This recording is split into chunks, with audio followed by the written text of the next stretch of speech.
what you all think I'm gonna do, which is ease out of the office I helped build. I'm sorry, but it's a fact that there is such a thing as manners, a way of treating people. I'm starting a new company. Who's coming with me? It's a short side, the source now. Taking over the game, put it on padlock. With a better roster, sickness to play the lobster. Let them niggas hate, but revenge will never stop us. It's a short side, the source now. Taking over the game, put it on padlock. With a better roster, sickness to play the lobster. Let them niggas hate, but revenge will never stop us. Kill the cancer, you can call me a sick assassin. Got change, you can call me Brian James. Make a decision, but you never had me in derision. Changing the vision, but more them that cause division. For real, never in submission like I need permission. Niggas steady telling lies like a politician. Nigga need to cool it down, but we the new edition. Yes, yeah, the name is the source. Check the reinvention. For real, you think we not prepared for the fallout? Watch us stack this information, watch us ball out. And the roster's fire make you pay attention.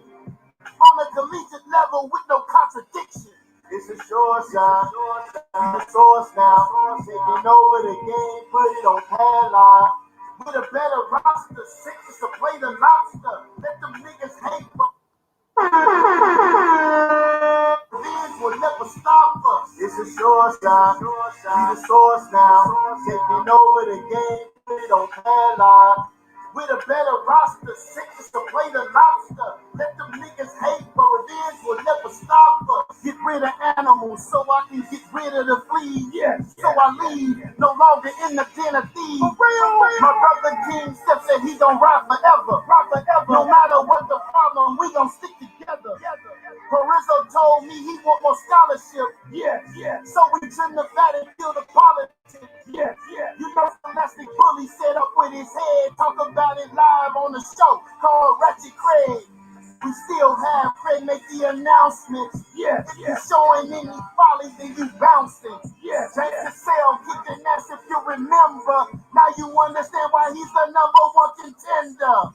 It's a short side, the source now. Taking over the game, put it on padlock. With a better roster, sickness to play the lobster. Let them niggas hate, but revenge will never stop us. It's a short side, the source now. Taking over the game, put it on padlock. With a better roster, sickness to play the lobster. Let them niggas hate, but revenge will never stop us. Yeah.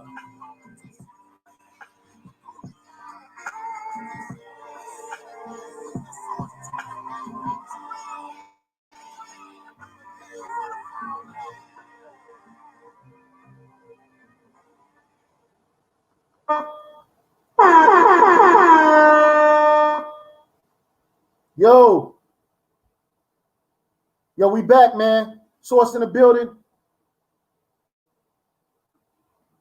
Source is definitely in the building, man. Right?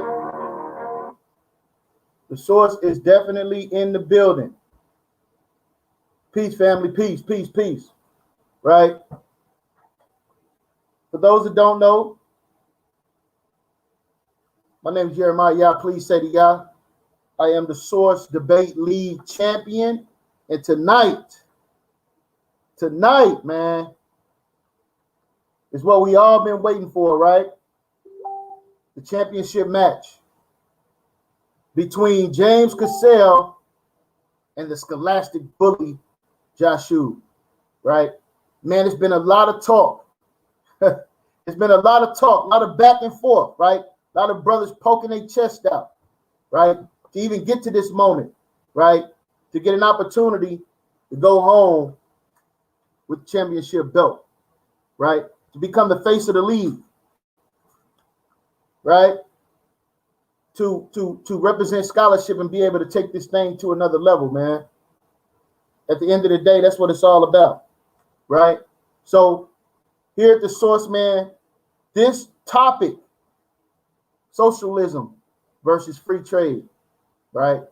is one that's been talked about, man, and a lot of veterans in debates are fired up about this one. So I hope you all got your notepads and your popcorn, because this is going to be an exciting one. I want to take this opportunity to introduce the judges. Right? So, first judge, special guest, our brother Kansu is in the building.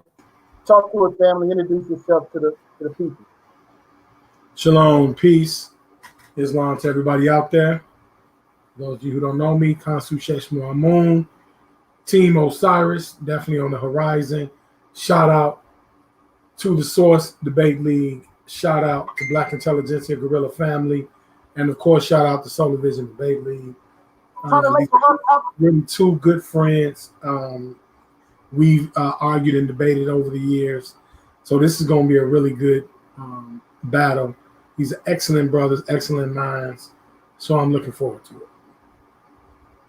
That's right. That's right.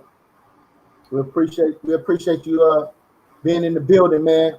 All right, so the next judge is a brother I just met, Brother David, man. Talk to us, man. Introduce yourself to the people. Good evening, everybody. My name is David Barron. I've been on the Facebook thing for about a few months. And I'm just, for those of you all who've never seen me or heard from me, I am a Christian, and I do hold to those beliefs, but I look forward to hearing this debate. I'm going to be very unbiased, and I'm going to be just really fair as far as seeing who's going to be, having their presentation with the facts and their solid arguments, and I'm really appreciative of just being invited today. I really do appreciate everything you all do today.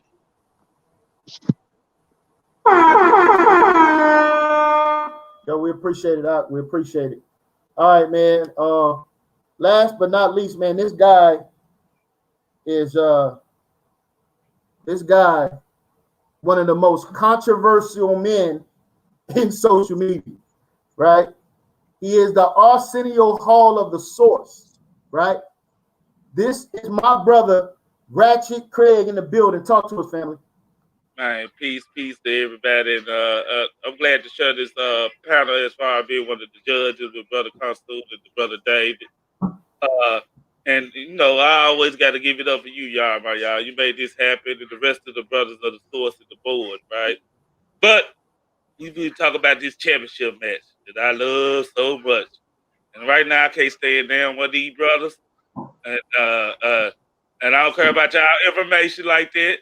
But y'all got to show me something tonight, man. Y'all been talking too much crap in these days. Right. And y'all got to show me, man. I want this show. I want this to happen. I want to go down. I don't know about the rest of the fellas. I don't know about you, y'all, my y'all, but I want to go down like how they said it go down. Yeah, man, it's been a lot of talking, man. It's been a lot of talking. And, these brothers used to be friends, so it's bitter. They don't like each other, right? A lot of spit, a lot of venom, and I love every minute of it, right? Know what I'm saying? They not friends no more. They ain't gonna never be friends again. All right? Understand that. Right? So, hey, it's about to go down, man. I'm about to, pass this over to the Michael Buffer of the Source, our brother Craig. The floor is yours, bro. Now, as we reach the end of the journey of the Source Debate League, there's only 2 contenders left. Now, the murderer, the scoundrel, the devil of the Source Debate League, the man that is wanted for murder, genocide, and all type of horrific acts, the terrible and savage, yet cunning and charismatic, the horror, the scholastic bully, Jashub bin Issachar, claims his right to the belt. In his way, standing with audacity and adamant will, the one, the only, king of the kill your argument before you even start, The man is known as the #1 contender and the rival of the scholastic bully. He has many titles, but goes humbly by his simple name, James Cassell.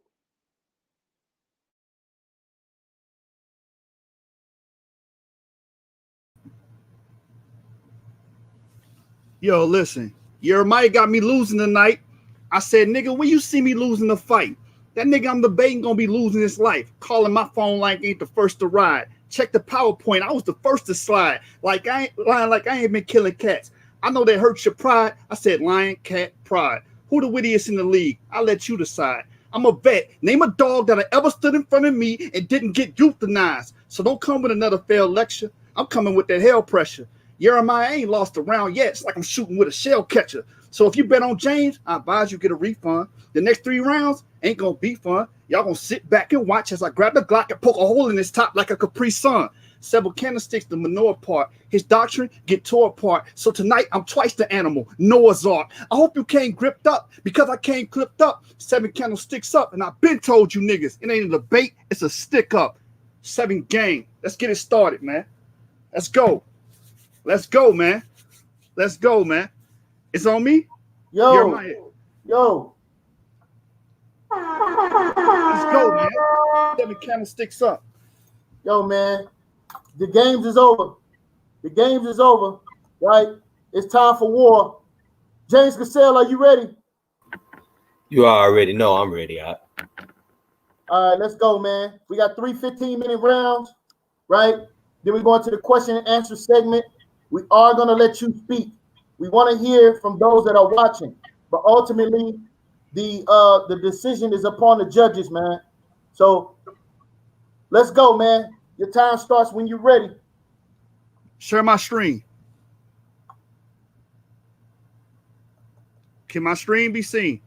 Yeah. All right, let's get right into this. So tonight's debate is the Bible compatible with socialism or free trade? This is the final round. This is for all the marbles. This is for that belt. And I came to show up and show out. First slide. The socialistic movement is a political and moral revolt of the working classes against the intolerable injustices of capitalism and for the establishment of cooperative commonwealth in the place of competitive monopolistic systems. Socialism is the most stupendous organized movement of the workers of the world for industrial emancipation through political action that history records. This sounds like the Exodus account found within the Bible. And the source for this is the Bible Argument for Socialism by Jackson Stitt Wilson, page number 1. So if you're coming with an atheistic argument for socialism, the root of socialism is found within the Bible. That's just the facts of it. We're going to go to the first thing. If you're dealing with reparations, you're dealing with socialism because socialism deals with the redistribution of wealth. And in the Bible, we find in Exodus 12, verse 36, the Lord caused the Egyptians to look favorably on the Israelites, and they gave the Israelites whatever they asked for. So they stripped the Egyptians of their wealth. So the idea of redistribution of wealth is found within the Torah. So socialism does agree with the Bible because that's where the root is. On the right side, you see socialists should favor reparations for black people as a part of a broad movement to redistribute wealth and power to all people who are oppressed and exploited under capitalism. The source is the Socialist Case for Reparation, Brian Jones, jacobnmag.com. March the 1st, 2016 is when this was published. So let's keep it going. I'm going to stay on topic, man. In the wide sense of the word, socialism, ancient laws and customs aiming at the prevention of poverty or of great inequality. So that's what socialism is. It's laws and customs that prevent poverty or great inequality. Does the Bible deal with that? Yes. I am going to stand on that, and I'm going to prove that tonight. Socialism at its core prevents inequality. Free trade breeds inequality. And the Bible and the Lord is against inequality. The source, Socialism, New and Old, William Graham, page number 41. And when I'm talking about inequality, I'm talking about economic fairness and equity. So let's keep going.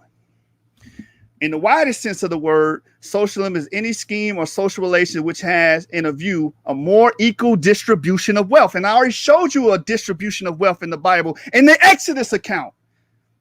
That was reparations in the Bible. That was a socialistic principle in the Bible.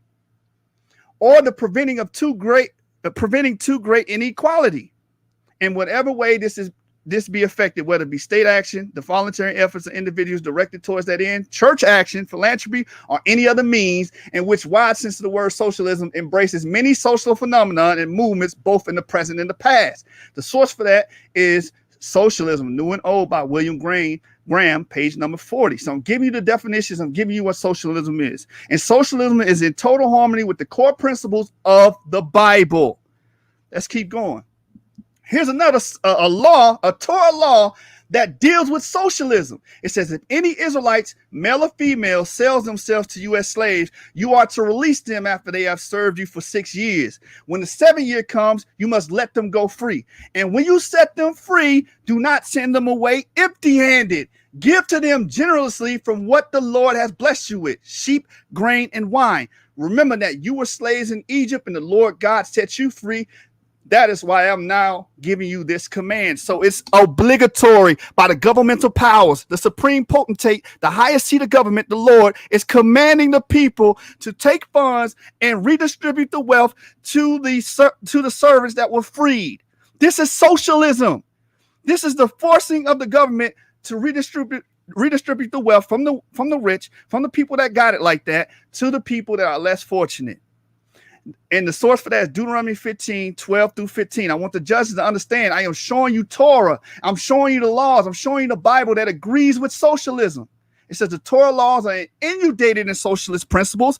Once a slave is set free, it is his duty of the fellow countryman to provide the ex-slave with a stimulus package to aid his or her rehabilitation. That's socialism. So the Bible does agree with socialism. I don't see free trade in here. Now, let's keep going. The land was socially owned and socially administered in behalf of all the tribes and all the families.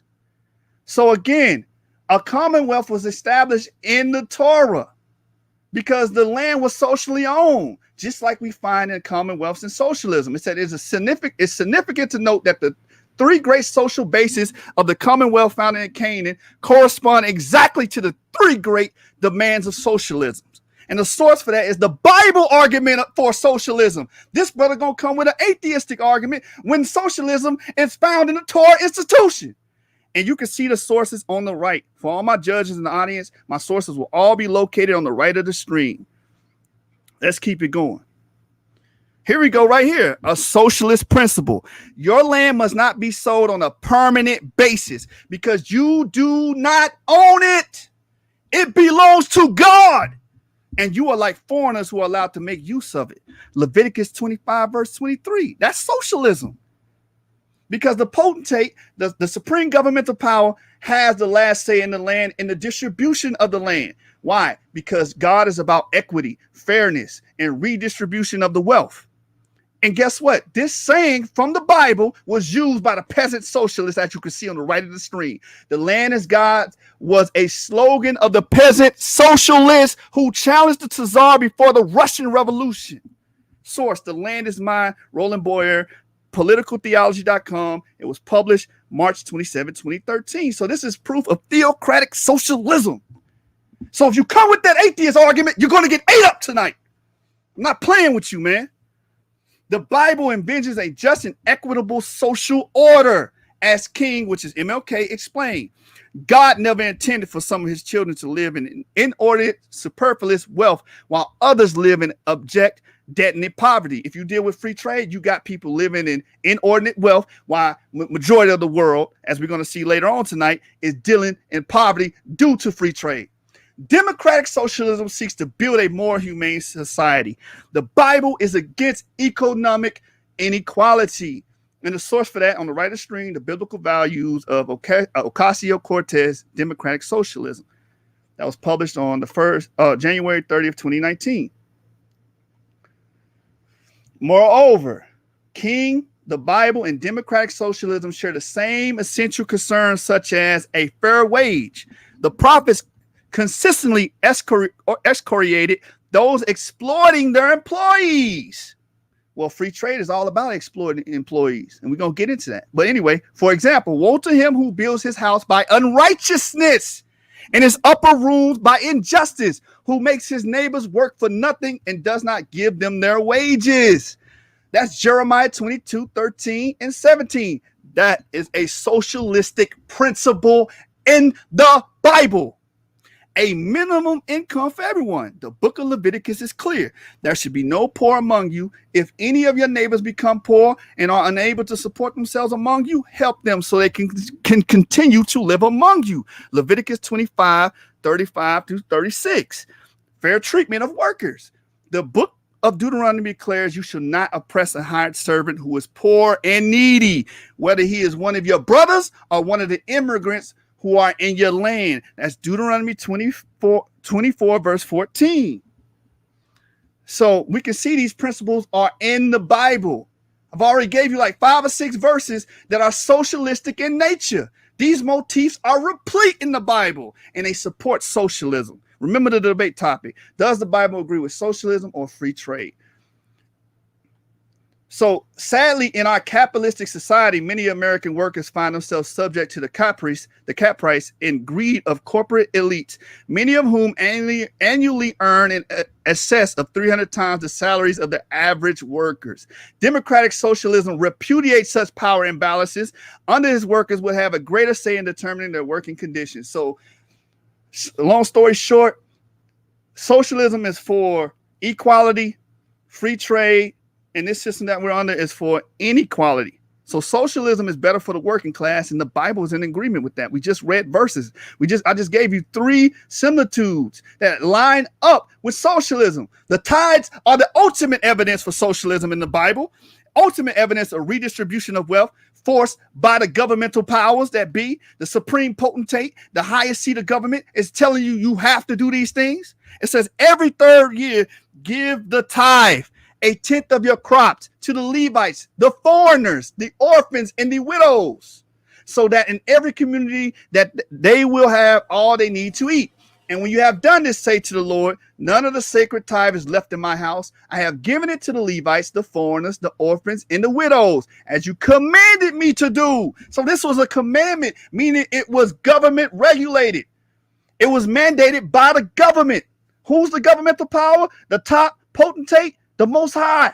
You got to do this. You have no choice. If you break this law, a curse will come upon you, according to Malachi, the 3rd chapter, verse 8. And this is Deuteronomy 26, verses 12 through 16. The tithe law is akin to the many social services of today, i.e. TANF, food stamps, family first, etc. These are all socialist motifs. So I'm showing you nothing but socialist motifs within the Bible. So guess what socialism agrees with? With the Bible. Let's go, man. The concept of the statutory right that the impoverished have in the property of the more solvent members of society is a strong motif in the Hebrew Bible. A strong motif in the Bible. So we see these socialist motifs. We see these. They are replete in the Bible. So how are you going to argue the contrary? How? How are you going to substantiate free trade when we see nothing but laws, statutes, and commandments supporting socialism? And the source for that is John Locke's Political Philosophy in the Hebrew Bible, page number 248. What was once the textbook version of history tells us that socialist ideas arose in France and England in the 19th century. But in his groundbreaking work, The Hebrew Republic, Eric Nelson noted, American historian and professor of government at Harvard, traces the idea back to the influential 17th century work of an Englishman named James Harrington, The Commonwealth of Oceania. He was the one to first advocate the idea of fair redistribution of wealth. Basically, that the government could and should take from the rich and to give to the poor in order to maintain a balance of wealth in society. So where did Harrington get it from? The institution of the Jubilee year. So he getting the socialistic ideas from the Bible. So the Bible would inherently agree with socialism because that's the source. That's where they're getting it from.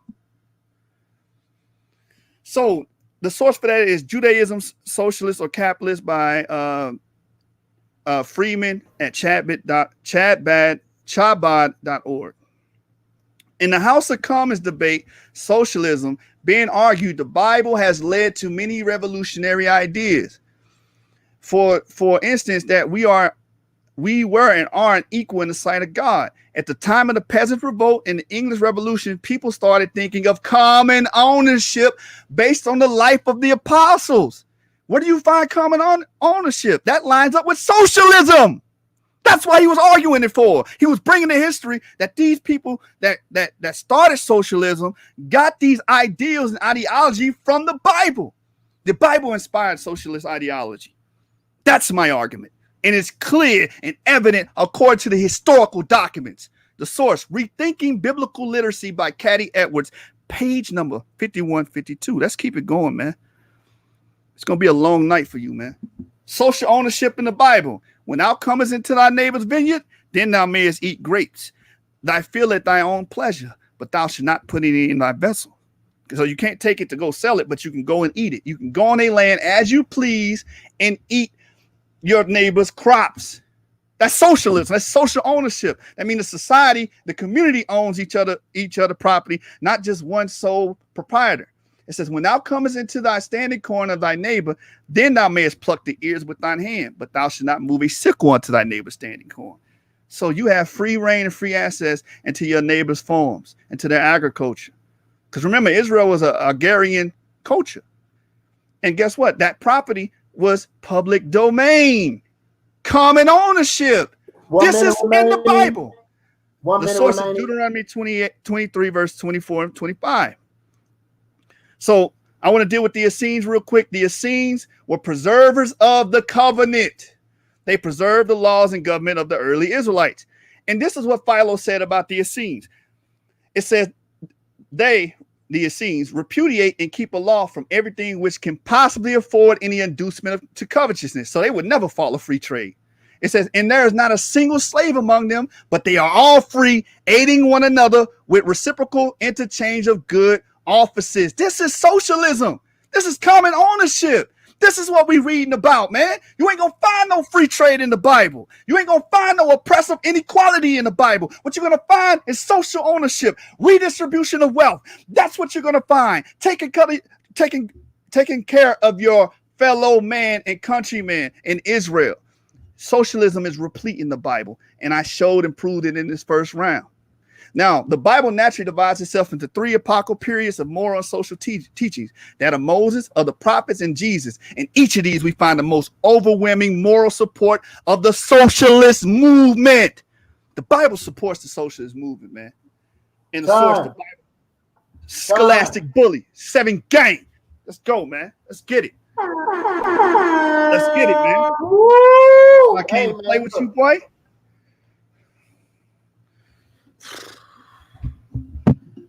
Shit. You fucked up. Oh, my bad. I thought I was mute. Yo, he brought out some heavy hitting points, man. Some heavy hitting points concerning socialism, right? The redistribution of wealth, right? These are things that we can see within the Bible. So I'm very interested to see how Brother James Cassell is going to. Can y'all see my screen? What's going on here? No, we can't see the screen. Okay. It's a lot.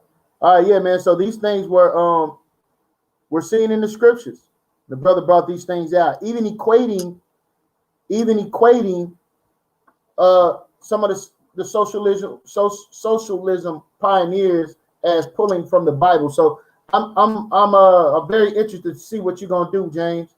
I'm very interested to see what you're gonna do, because this is what it's all about, brother. Right? This is the championship match, family, for those that are watching. Right? So, James Cassell, are you ready? Yeah, I'm ready.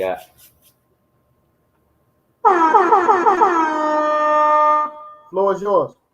All right, first I want to give praise to the Most High in the name of His only begotten. And let me know when my screen's sharing. Gotcha.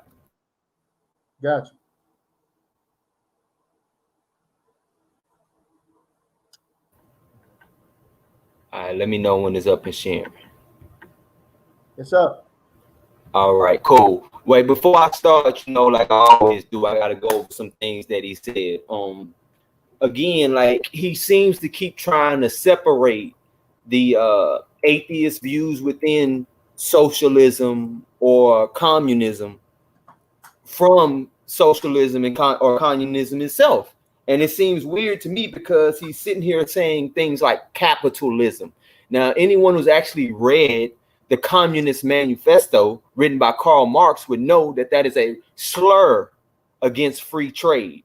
It is used as a derogatory term to misrepresent what free trade is. Also, he quoted Ocasio-Cortez, who is an open Marxist, and tried to make it seem like she's making appeals that would be biblical in nature.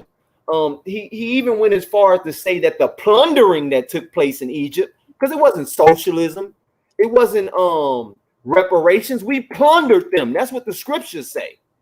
That plundering that took place in Egypt, that wasn't socialism, brother. That was plundering. That's something completely different. I mean, I can't even see how the brother does this. Even in the Deuteronomy quote in 23, 24, and 25, where he talks about the eating of grapes, it says in it that is that man's property. It's your neighbor's property, which means personal ownership. You're just able to glean from the hedges, which is a law. And that's philanthropy. That's not socialism. The brother seems to confuse philanthropy with socialism. But let's get to this slide, man, because I'm ready to give him this work. I'm going to start off by just taking socialism out. What is socialism? Socialism is a political, social, and economic philosophy encompassing a range of economic and social systems characterized by social ownerships of the means of production and workers' self-management of enterprises.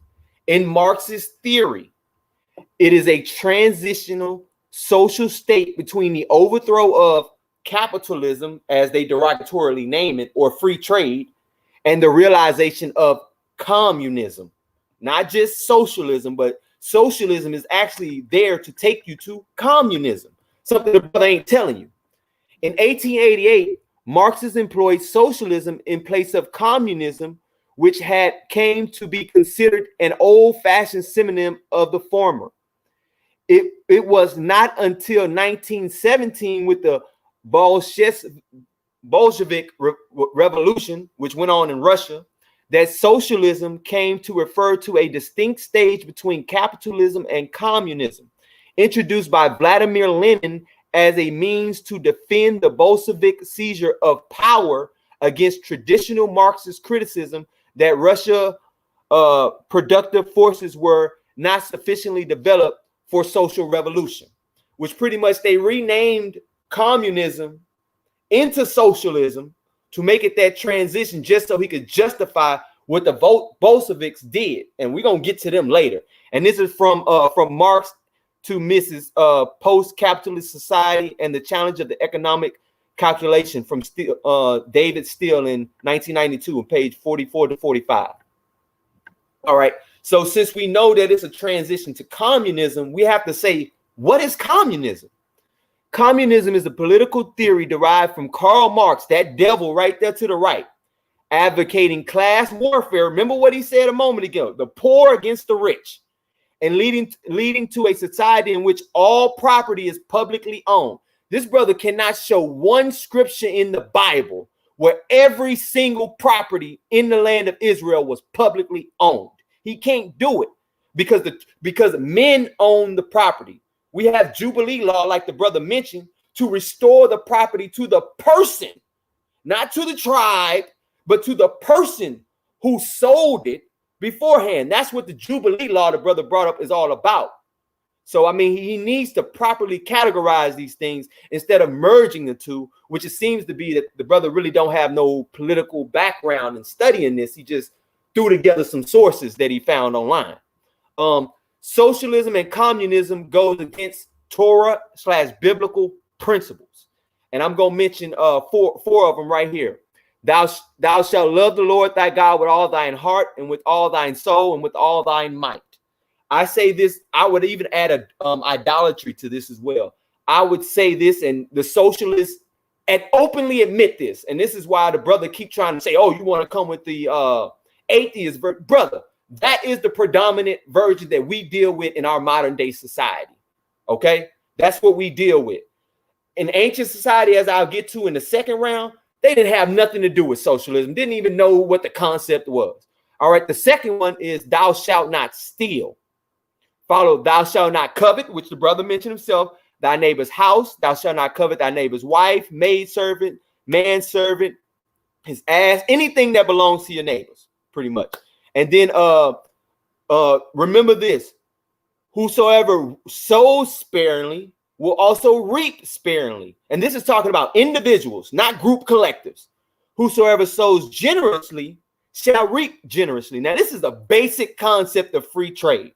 If I bust my ass and work hard, I deserve the money I get because I worked hard for that money. I know this brother Jashub.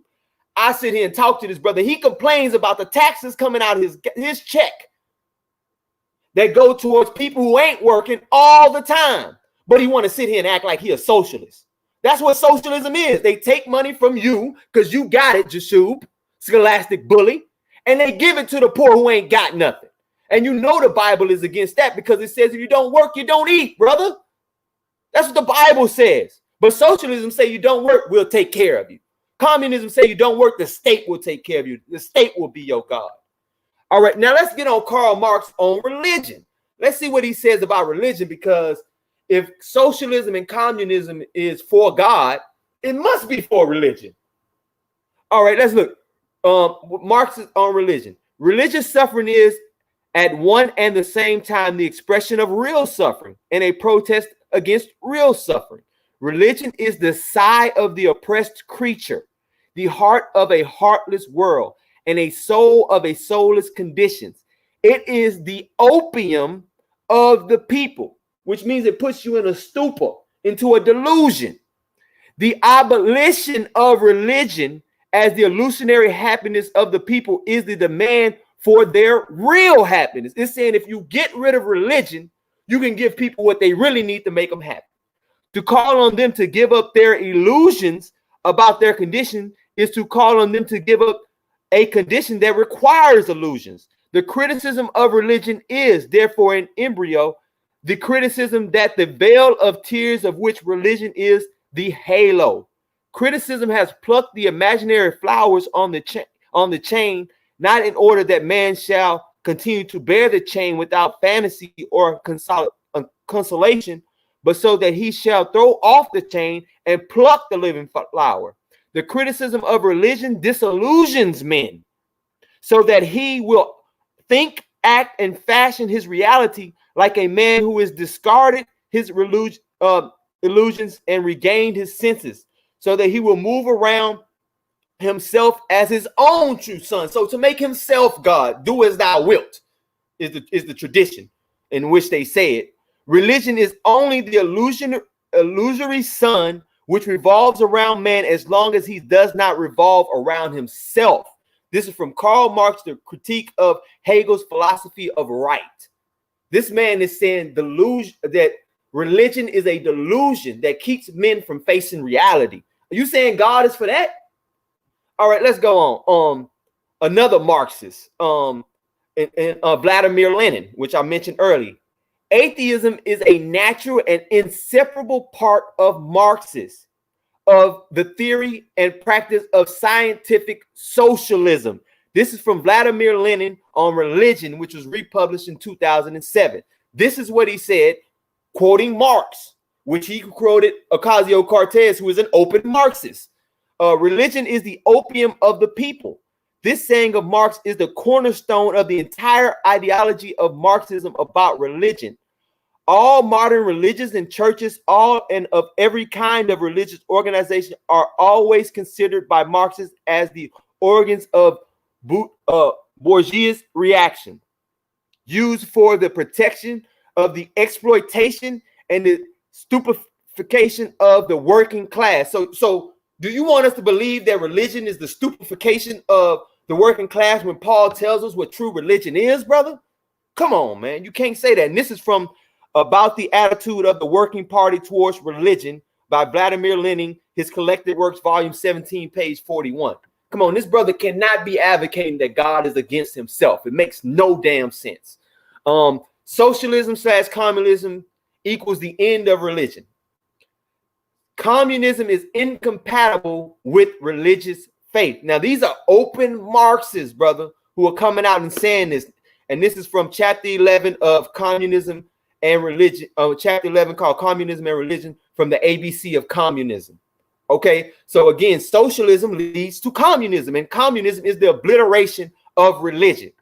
All right, so if I'm saying that, then we must look at it in practice, because what this brother here is he's disillusioned, talking about something we can't verify in practice. But all this right here, we can verify openly in practice. This is from Marxist and Leninist states. The Soviet Union was established by the Bolsheviks, which we talked about earlier, in 1922 in place of the Russian Empire. At the time of the 1917 revolution, the Russian Orthodox Church was deeply integrated into the autocratic state, enjoying official status. This was a significant factor that contributed to the Bolshevik attitude to religion and the steps they would take to control it. Thus, the USSR became the first state to have as one objective of its official ideology the elimination of existing religion and the prevention of future implanting of religious belief with the goal of establishing state atheism. Now, that's why this brother don't want me to bring this up. That's why he keep trying to get away from it and stuff like that, man. This is a undeniable part of socialism or communism anywhere it has emerged on the planet Earth, that they must do away with religion. And this is from revelations from the Russian archives, anti-religious campaigns, Library of Congress, the 2nd of May, 2016. Moving on, same place. Decolonization. The Kolaks were a group of farmers that were in the Ukraine, and Russia pretty much went in using their socialist policies, still killed and destroyed everything they were about. Okay, took their land from them, took their food from them, ended up causing millions to die from starvation in Ukraine. Again, decolonization was a Soviet campaign of political repressions, including arrests, deportations, executions of millions of kulaks, the prosperous peasants and their families in 1929 to 1932 period of the first 5-year plan to facilitate the expropriation of farmland. All right, to the stealing, because that's what expropriation is, the taking of farmland from someone without pay whatsoever. The Soviet Union government betrayed kulaks as class enemies of the USSR. More than 1.8 million peasants were deported into concentration camps, might I add, from the 1930 to 1931. The campaign had the stated purpose of fighting counter-revolution and the building socialism, what Jashub is advocating, and the building of socialism in the countryside. This policy, carried out simultaneous with collectivization in the Soviet Union, effectively brought all agriculture and all laborers in Soviet Russia under state control. The Black Book of Communism, Crimes, Terror, Repression, Harvard University Press, 1999. Come on, brother. You can't be sitting here trying to make it go over our heads like I don't study this and been studying this for years. Marxist and Lenin states. This right here is Ivra Hoxha, was an Albanian politician who served as first secretary of the Party of Labor in Albania from 1941 until his death in 1985. He was also a member of the Politburo. Yeah, this is just his, his accommodations and all that stuff. But let's get to the point. Before the communists took power in 1944, it was estimated that of Albania's population, roughly 1.18 million persons, about 70% belong to Islamic sects, while 30% belong to Christian sects, while Muslims, at least 200,000 or 70%, were Bektaşis, which most of the rest were Sunni. I can't, somebody talking. In addition to a collection of much smaller orders among Christians 18% were Orthodox, and 12% were Catholic. The Agrarian Reform Law of August 1946 naturalized most property of religious institutions. So if we go with the communists as they push it, socialism as they push it, first thing goes is religion. It's happening again. In every place I go, you will see religious orders being abolished. Again, including the estates of the monasteries, orders, and diocese. Many clergies and believers were tried, tortured, and executed. All foreign Roman priests, monks, and nuns were expelled in 1946 because it just comes with the territory. Although there were tactical variations in first Secretary of the Communist Party, Enver Hoxha, approach to each of the major denominations, his overarching objective was the eventual destruction of all organized religion in Albania. So guess what? The temple, if they were socialists, the temple would be gone. They would tear down the temple. Between 1945 and 1943, the number of priests were reduced drastically, and the number of Roman Catholic churches were decreased from 243 to 100, and all Catholics were stigmatized as fascists. And this is from Albania Hoxha's Anti-Religious Campaign, Country Study Series by Federal Research Division of the Library of Congress, 14th of May, 2015. All right. The campaign against religion peaked in the 1960s. Beginning in 1967, Albanian authorities began a violent campaign to try to eliminate religious life in Albania. Despite complaints even by Party of Labor Albania members, all churches, mosques, churches, monasteries, and other religious institutions were either closed down or converted into warehouses, gymnasiums, or workshops by the end of 1967. By May of 1967, religious institutions had been forced to relinquish all 2,169 churches, mosques, cloisters, and shrines in Albania, many of which were converted to cultural centers for young people. All the literary monthly Negnodori reported the event, and the youth was thus created the first atheist nation in the world. Albania, the culture and ideology of revolution. Same date, May 14, 2015. And this is my last. Oh, damn. All right. Time.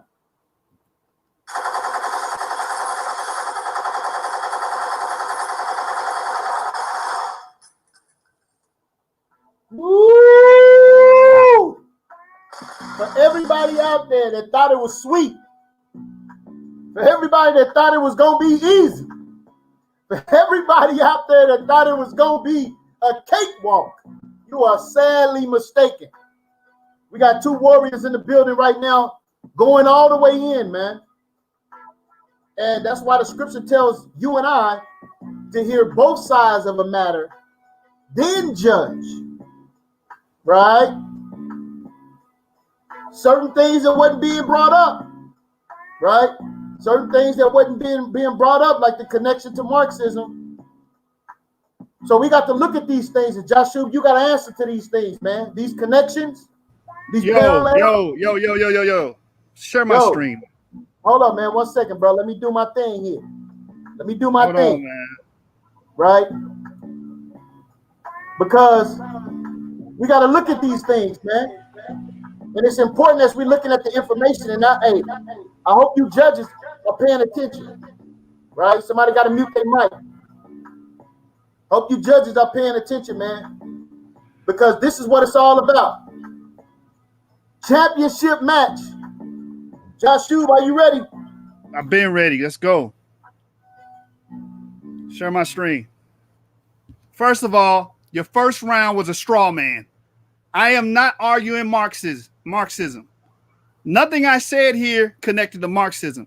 You trying to shoehorn that and force fit that into an argument when the debate title is, does the Bible agree with socialism or free trade? Not communism or free trade, not Marxism or free trade. So he just tried to do the quick little magic trick on y'all. You know what I'm saying? The sleight of hand. Now let's deal with some things this brother said. The brother said basically that socialism fails. All right, let's see if socialism fails. Because according to this, moreover, the parts of the world considered to be the most social democratic, like the Scandinavian countries, are successful by almost any measure. Growth is strong, unemployment is low, their economies are consistently ranked as highly competitive, and the quality of life is extremely high. So, brother, you wrong about that. And the source for that is The 5 Myths About Socialism by Sherry Berman, Washington Post, March 1st, 2019 is when that was published. And he also said, oh, if you deal with socialism, you can't deal with religion. So why the religion in Norway, which is located in the states of Scandinavia, the religion in Norway is dominated by Lutheran Christianity. So, brother, you lost that first round. It was straw man after straw man, and you came with stuff that you cannot substantiate. Because just because you're socialist doesn't mean you're connected to Marxism. Democratic socialism is not Marxism, brother. Now let's keep going, man. You wrong. You just wrong. You lost that first round. Give me that. Socialism is not like pregnancy. You can be a little socialist and thank goodness this country always has been. Wait a minute. America deals with socialism? Otherwise, we wouldn't have public schools, James. We wouldn't have universities, James. Public highways, James. Social Security or Medicare, James. And thank goodness that the public resisted President Bush's plans to hand Social Security over to the very financial titans who made out like bandits while crashing the economy. Or the years after World War II, when a little socialism built state universities and provided GIs with education benefits that created a good life for the American middle class. See, I knew where you was going, man. I'm studied on this, man. Think back to the Roosevelt years when a little socialism pulled this country out of the depths of economic depression and put the people to working, building parks, roads, bridges, and public buildings. Michael Harsh. The benefits of socialism, the wealth redistribution that aligns with the Bible. Source, What is Socialism? Eric Ruder. ISREreview.org. So I also want to point out the debate title, the whole debate title is about, does the Bible agree with socialism or free trade? Nothing in his first round dealt with the free trade and how it agrees with the Bible. You lost that first round, man. You about to lose this second round because all those talking points were either straw mans or just flat out wrong. Because what I'm coming with ain't communism. I'm going to go to the origin. And I already touched on it on the first round. These ideals come from the Bible. And where did this come from? St. Simon. St. Simon died May 19, 1825. Karl Marx was born 1818. Socialism existed before Karl Marx was on the planet, brother. You ain't going to get on here and lie like that? Man, you got me twisted, man. French social theorist and one of the chief founders of Christian socialism. Say it with me, James. Christian socialism. So guess what? You don't have to be an atheist to be a socialist. You got democratic socialism in this country to this day and in Europe. And they are successful with what they do. Brother gonna come on here and play me. I'm the scholastic bully. You done lost your mind. Leaders in the intellectual and political realms, France also led the way in development of modern socialism. French socialists rejected the atheism of the Germans. And Marx, the one you kept bringing up in your first round, had little use for the more secular types like Blanquet and Proudhon. Who you think you're talking to, brother? Socialism is not an atheist-only theory. So you can move on with that. The source is Christian Socialism and Informal History with a new introduction by Gary Doran. Court John C., page number 169 to 170. Who you think you're playing with, man?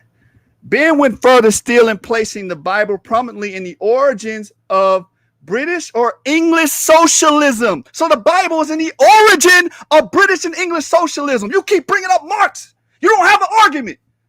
Go home. The Bible and Jesus traced through the British product, which has been slowly fashioned over the centuries. Ben added that its roots are deep in our history and have been nourished by the Bible. The teachings of Christ, the Peasants' Revolt, the Levellers, Tom Paine, the Charlists, Robert Owen, the Webbs, and Bernard Shaw. While socialism may be criticized for its atheist element, like he kept bringing up, Ben further added that it's not true as far as British socialism is concerned, because the Bible has always been and remains a major element in our national and in our national political as well as our religious education, which being contextualized in terms of what we will see in this regular refrain of prophets versus kings. British socialism gained their ideology from the Bible, bro. So you can move on with that. Your first round gone. You better come better on the second. Source, Rethinking Biblical Literacy, Caddy Edwards, page number 46 and 47. Another French socialist, Louis Blanc, born 1811 to 1882, was to revise the doctrine in favor of needs, a phrasing that was adopted by Marx in his critique of Gotha program as a characteristic of perfect communist society. By that time, 1875, most French socialists, the Bible, if it favored towards according to works, they would quote St. Paul, if anyone will not work, let him not eat. So yes, the socialists believe, like you said in your first round, oh, you believe in work. Yes, socialists believe in that. So yes, brother, I'm a socialist. Yeah, that's what we kept quoting. The socialists of old quoted this scripture. You got to work. If nobody working, James, how the hell are you going to redistribute wealth? That's a stupid argument. If they favored needs, they would quote passages like Matthew 25. Why are socialists dealing with the Bible if they're so atheistic? They're dealing with the Bible. What is this guy talking about? Give me that first round and give me your argument. They would quote passages like Matthew 25 that emphasizes the obligation to provide for the needs of others, which is socialism.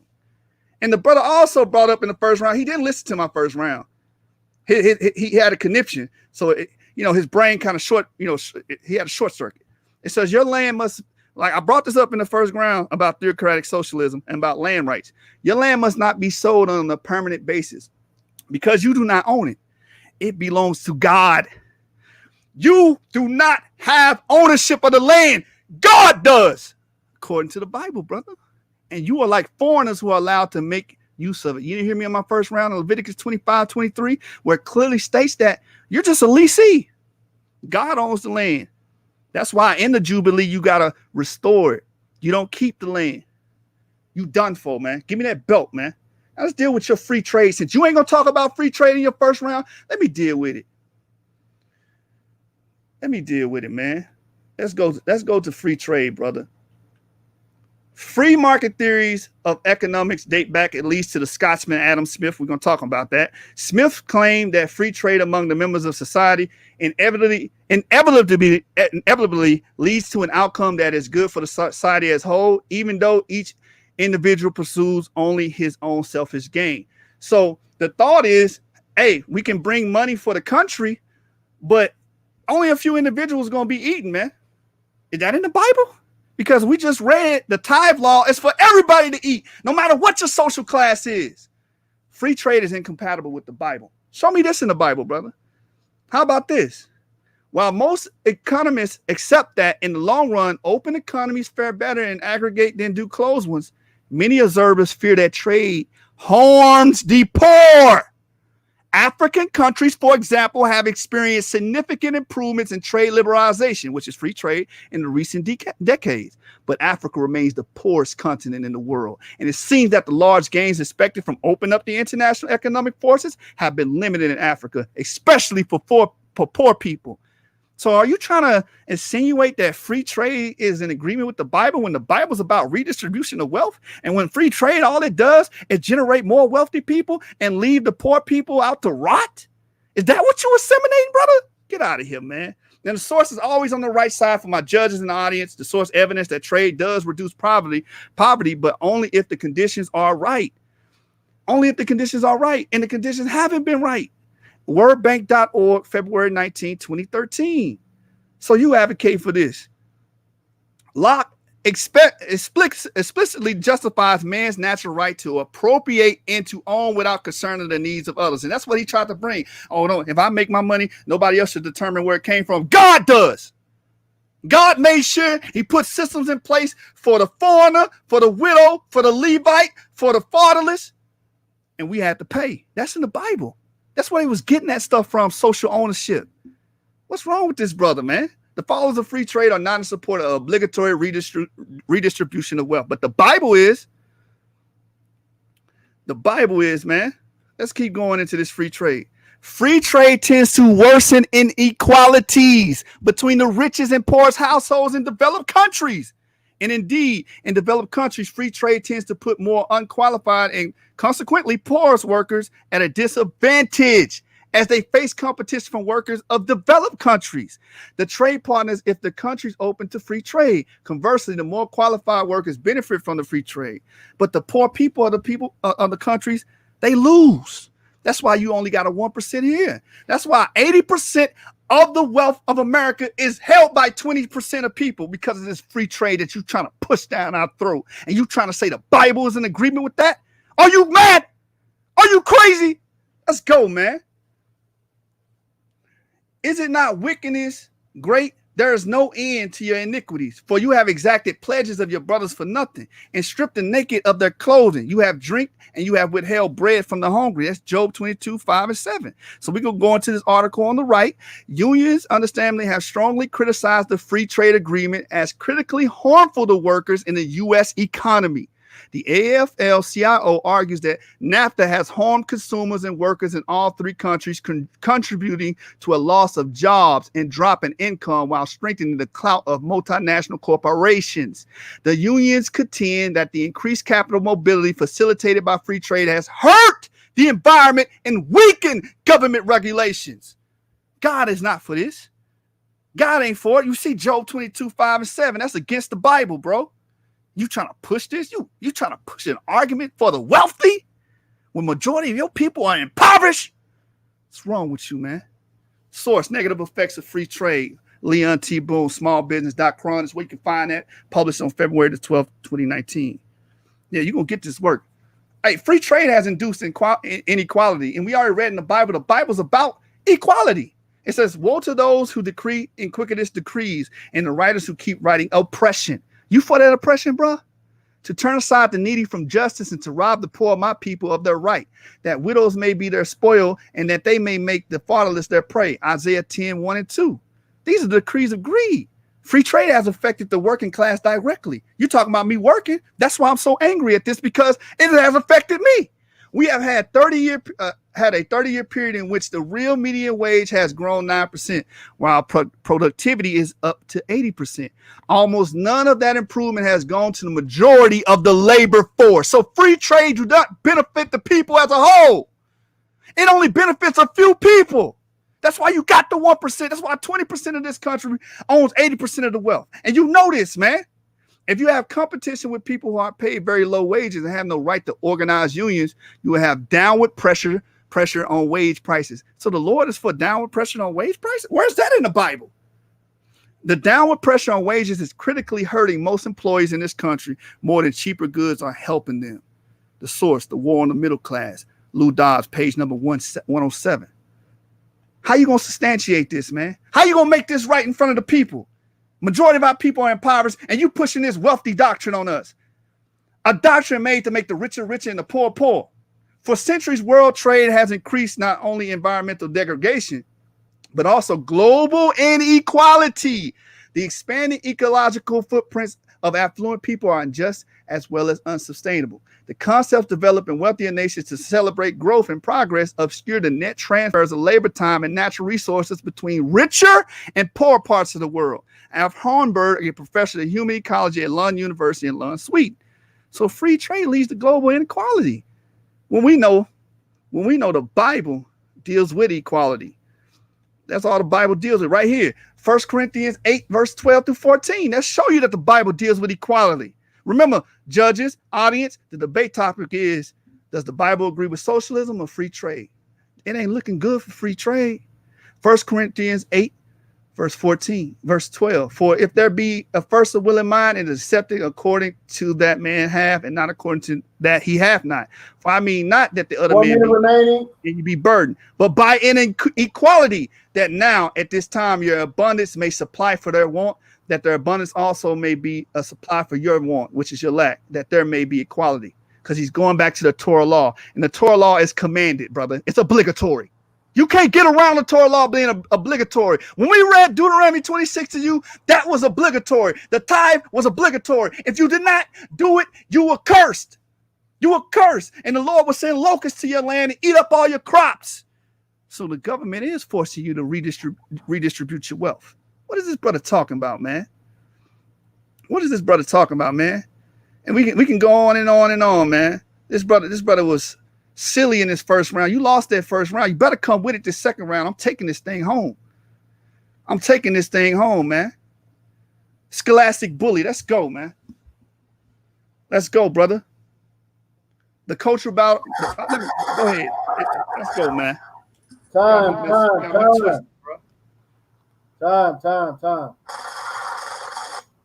All right, man. So, I mean, you know, somebody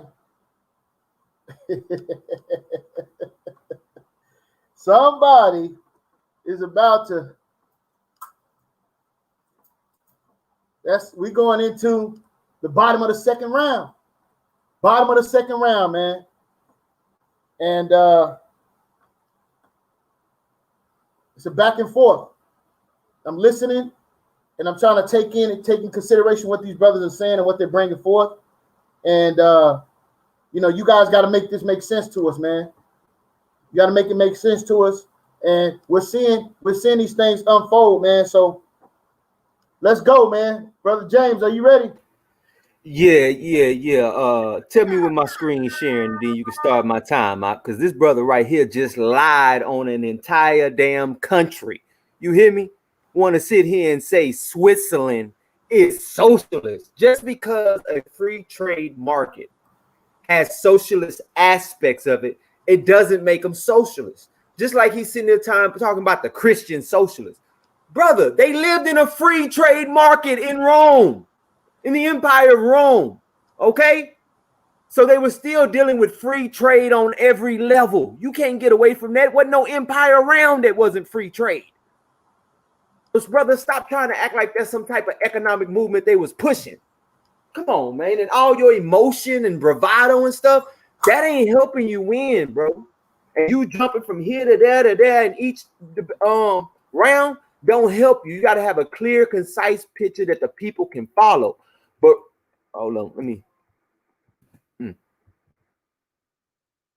My screen won't even change. Can y'all see my screen?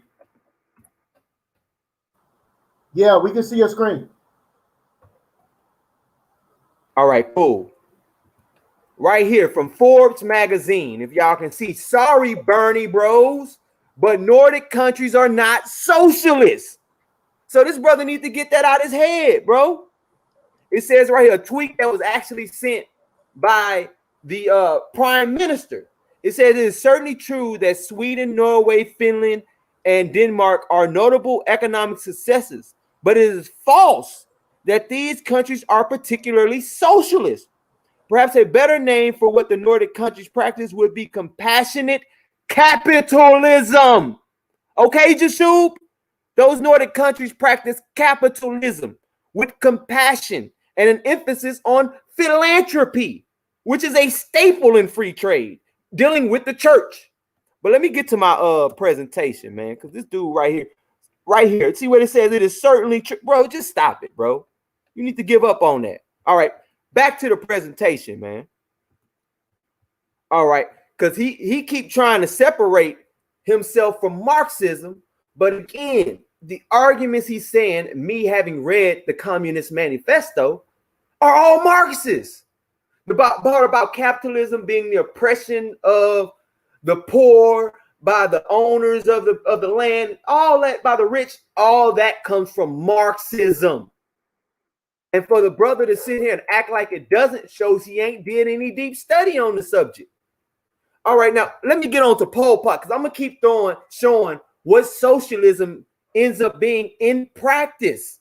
Because again, socialism as a political ideology in Marxism, which he is promoting left and right by quoting again and again people who support Marxism, even trying to manipulate scriptures into support Marxism. But in my last round, when I show how scriptures really appeal to free trade, I'm gonna kill all that.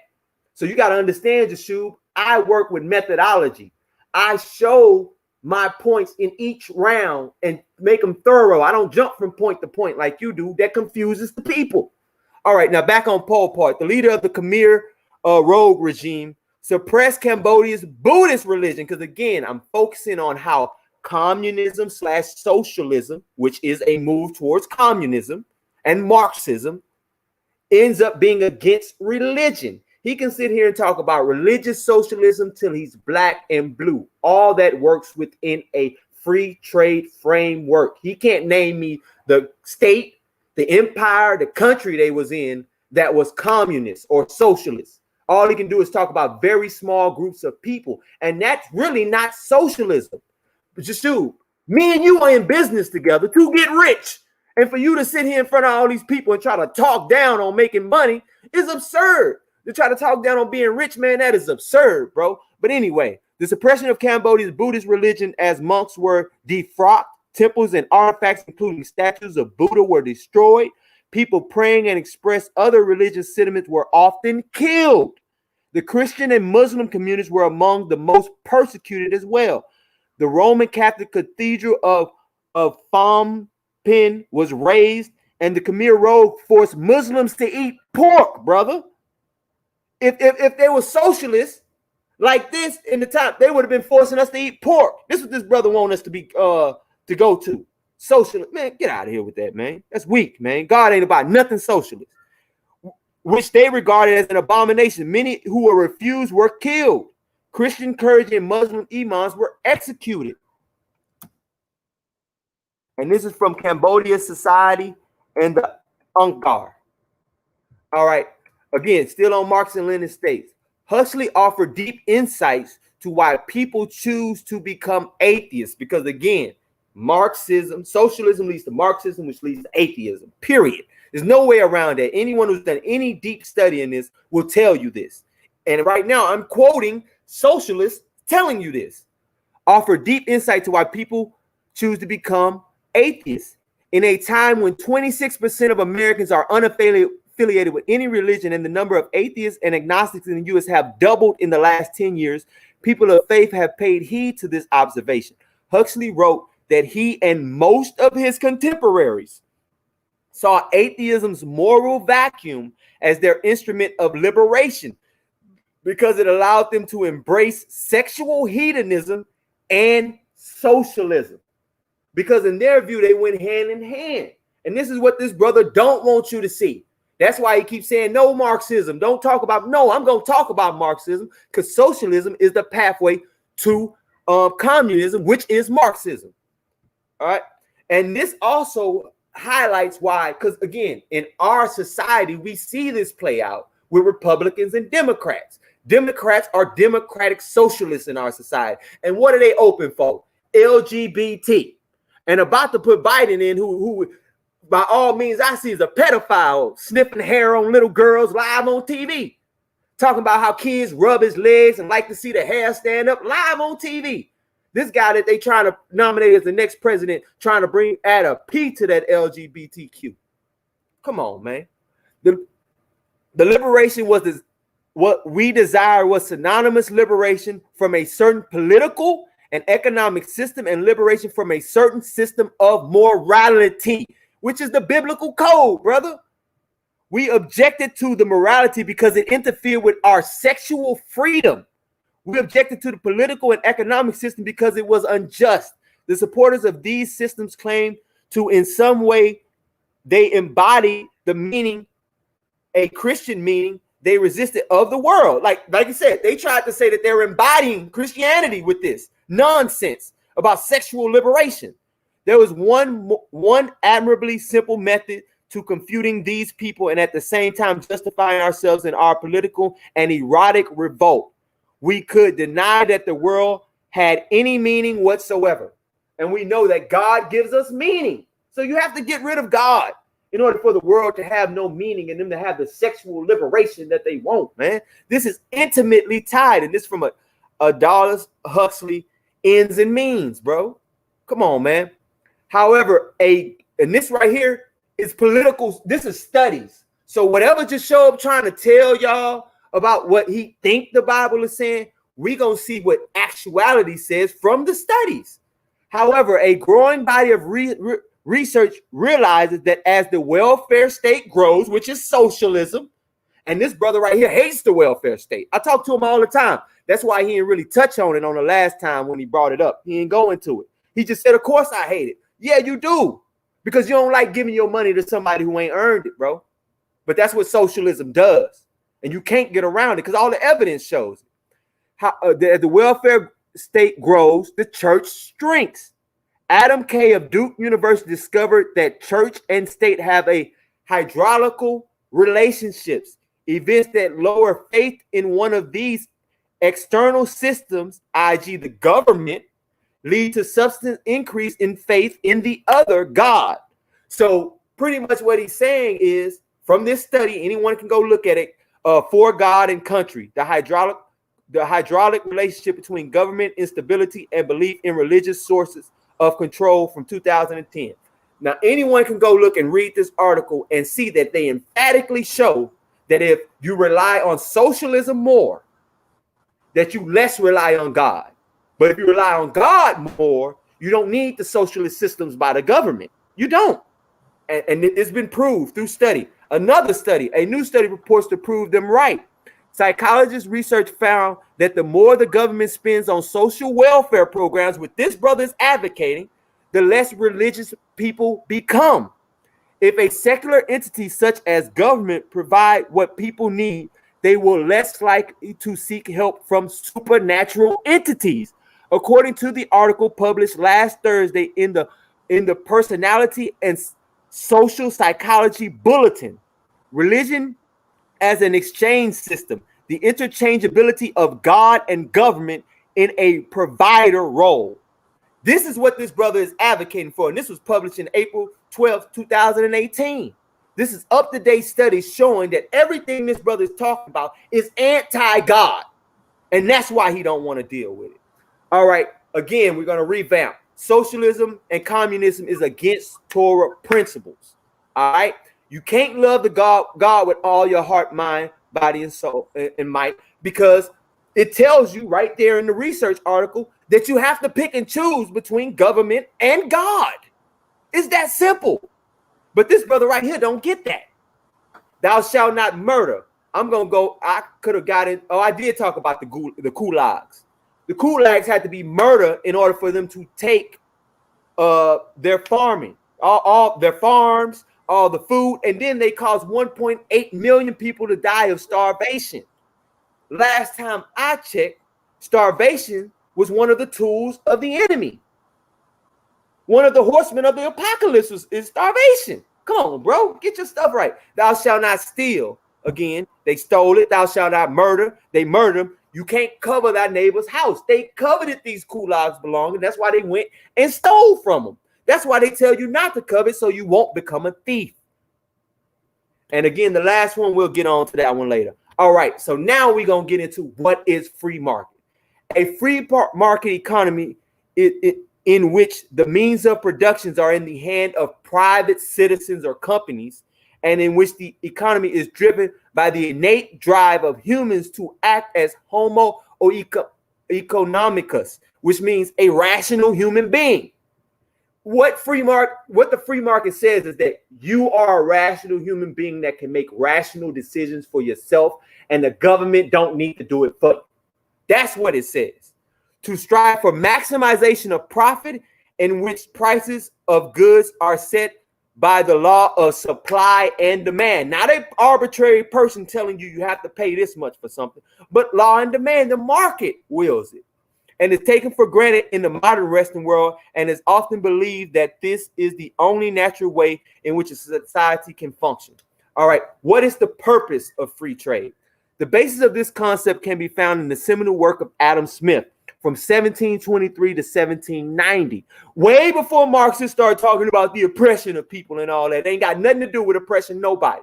What you're talking about is the Pareto distribution, where as a person rises to the top, they get more opportunities. Duh, because if I'm making $1 million, who you going to invest your money with? The broke dude or the dude making $1 million? The dude making $1 million, so he makes more money. It's called a Pareto principle, bro. Come on, man. Like I said, he don't know economics, and that seems to be the issue here.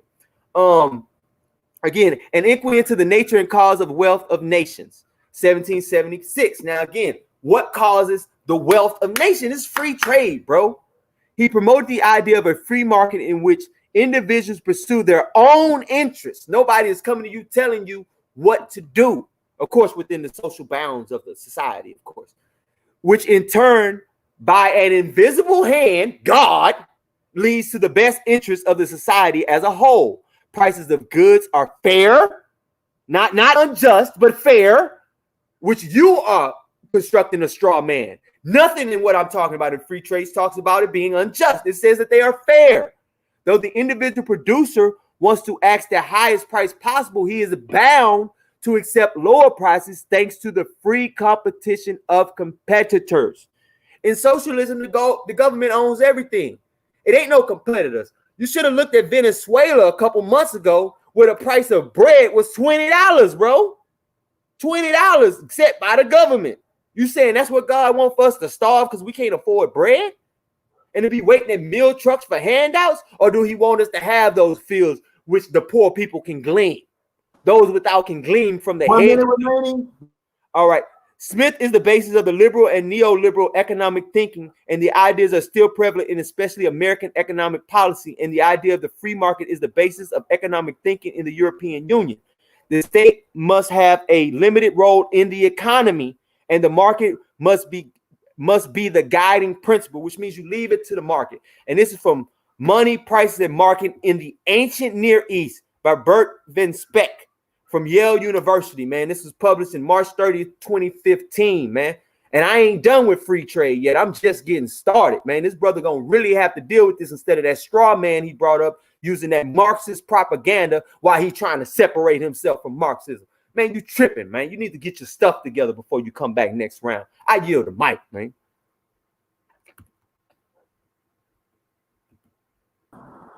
Woo! Hey, man. We are now entering into the last and final round.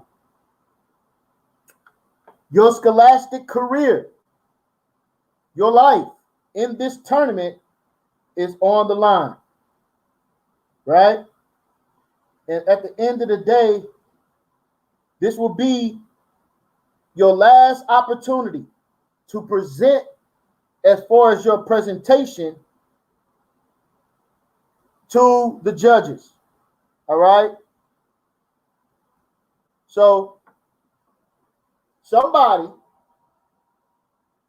is going to catch a body, right? Somebody is going to catch a body, right?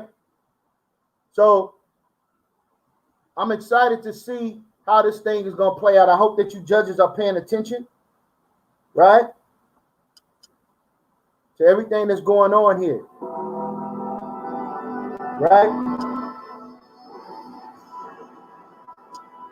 So when you're looking at free trade and you're looking at the parallels of Marxism and you're looking at socialism, man, I hate to be you judges, man, because you're going to have to spill this thing out. So without further ado, man, I'm going to turn this thing over to the Scholastic Bully. This is your last opportunity, brother. Make it a good one. James Purcell, you up next, man.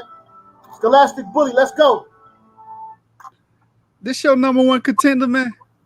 More like chicken tender, fries on the side, cane sauce. Man, this is my dinner, man. Share my stream, bro. I'm eating dinner, bro. Listen, that second round was terrible. You didn't show any parallels with the Bible. You just kept talking about religion, Marxism. Newsflash, James. I'm not arguing Marxism. Newsflash, James. I'm arguing socialism. Newsflash, James. I showed you in the first and second round with Bible verses and historical documents. I study that socialism roots is in the Bible. You ain't did that in none of your rounds. I won this, man. Give me my belt, man. Stop playing with me. All right, let's get to the third round. Third round is going to be based on the egalitarian evidence because free trade is not egalitarian now, is it? If 80% of the people, if 80% of the wealth is in the hands of 20% of the people, how is that egalitarianism? All right. So in the United States, for example, something like 80% of the wealth is held by only 20% of the people. And the Bible is dealing with egalitarianism. And I want the judges to realize the first 2 rounds, I brought the Bible up and showed parallels from the Bible. The topic is, does the Bible agree with socialism, or does it agree with free trade? So, I mean, the brother, you didn't even do that in your first 2 rounds.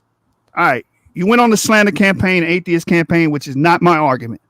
Philosophers break down egalitarianism into several types. Proponents of economic egalitarianism or material egalitarianism. We're going to deal with economic. Economic egalitarianism forms the basis of Marxism, like you brought up, and socialism. They're 2 separate thoughts, man. The Bible is based on egalitarianism, and that's what I'm going to prove this round. One of the major tenets of egalitarianism that all people are fundamentally equal. Egalitarianism can be examined from a social perspective that considers ways to reduce economic inequalities. This brother pushing for economic inequalities. The Bible's pushing for economic equality. I read that in 1 Corinthians 8 and 12, Deuteronomy 26, Deuteronomy 24 and 14. These laws about redistribution of wealth and creating equality amongst the people, not inequality, not a few people just getting rich. All right, so let's get right into it. So you could tell that Israel, ancient Israel, according to the archaeology, was an egalitarian society, which will make them a socialist society, because economically that will be a socialist ideology. Clearly, a limited pottery repertoire can also convey a message of simplicity in egalitarianism. I'm not going to, waste 1,000 minutes on one slide. That's silly. Still another indication of these characteristics is extreme rarity in imported pottery. The extreme rarity of temples, although it's likely that they were local priests, might also be a result of an egalitarian ideology, James. They were egalitarian.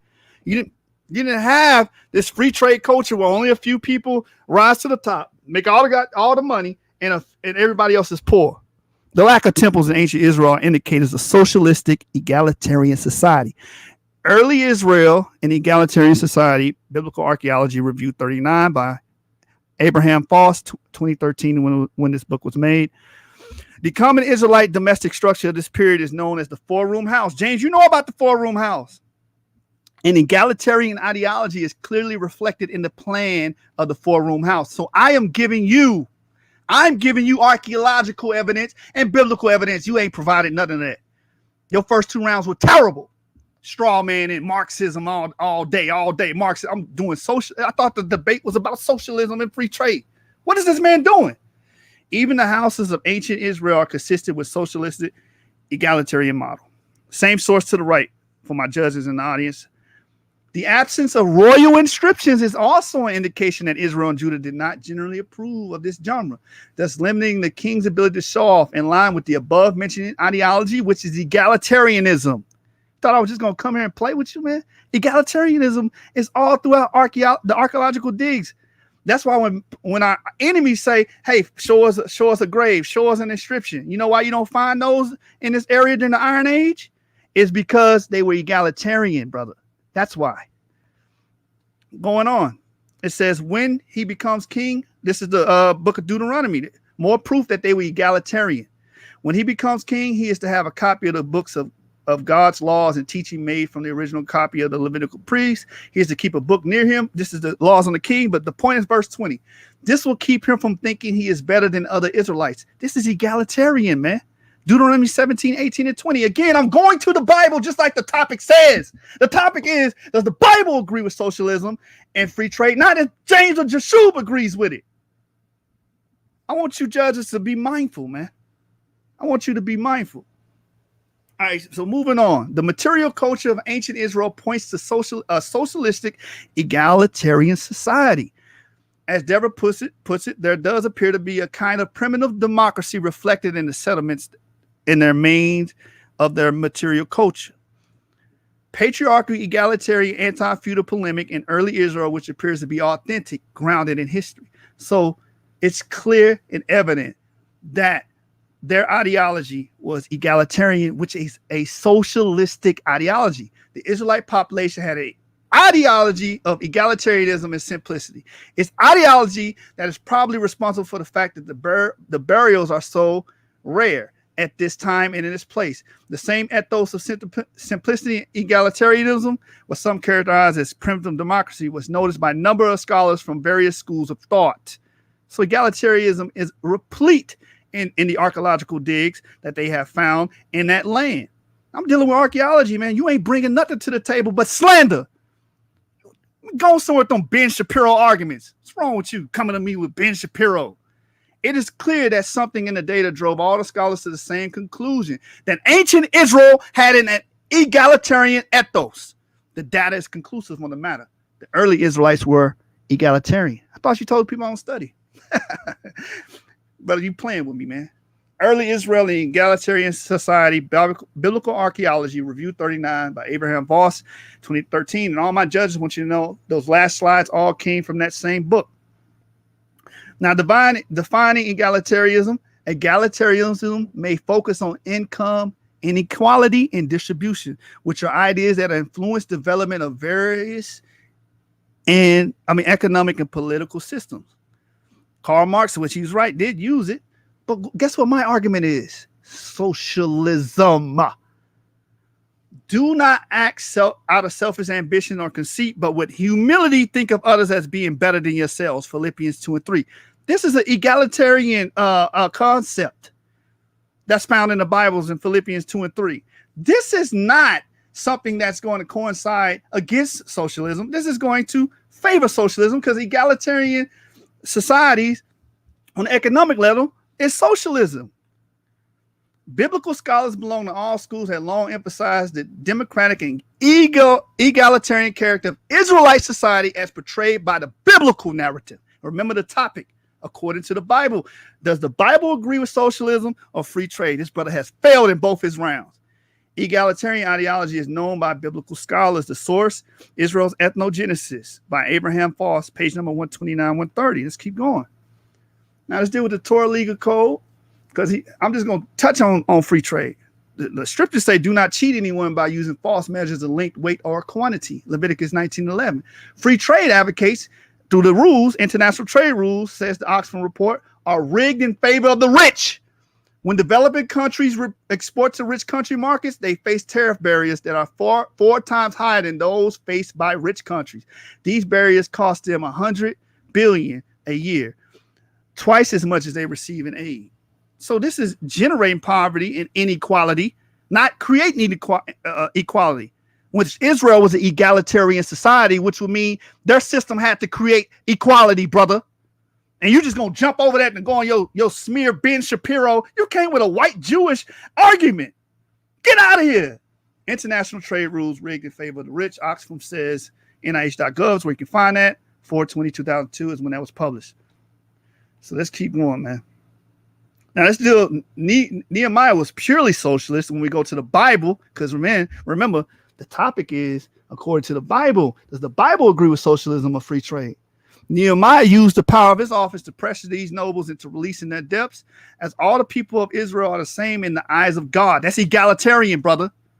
Nehemiah asserting his own proper behavior is not enriching himself through the power of his office. So he didn't even enrich himself. He didn't become like these people in free trade, enriching themselves, and everybody else around them is becoming poor. The majority of the populace is poor. He had an egalitarian mind state, which will be socialism when you deal on the economical level.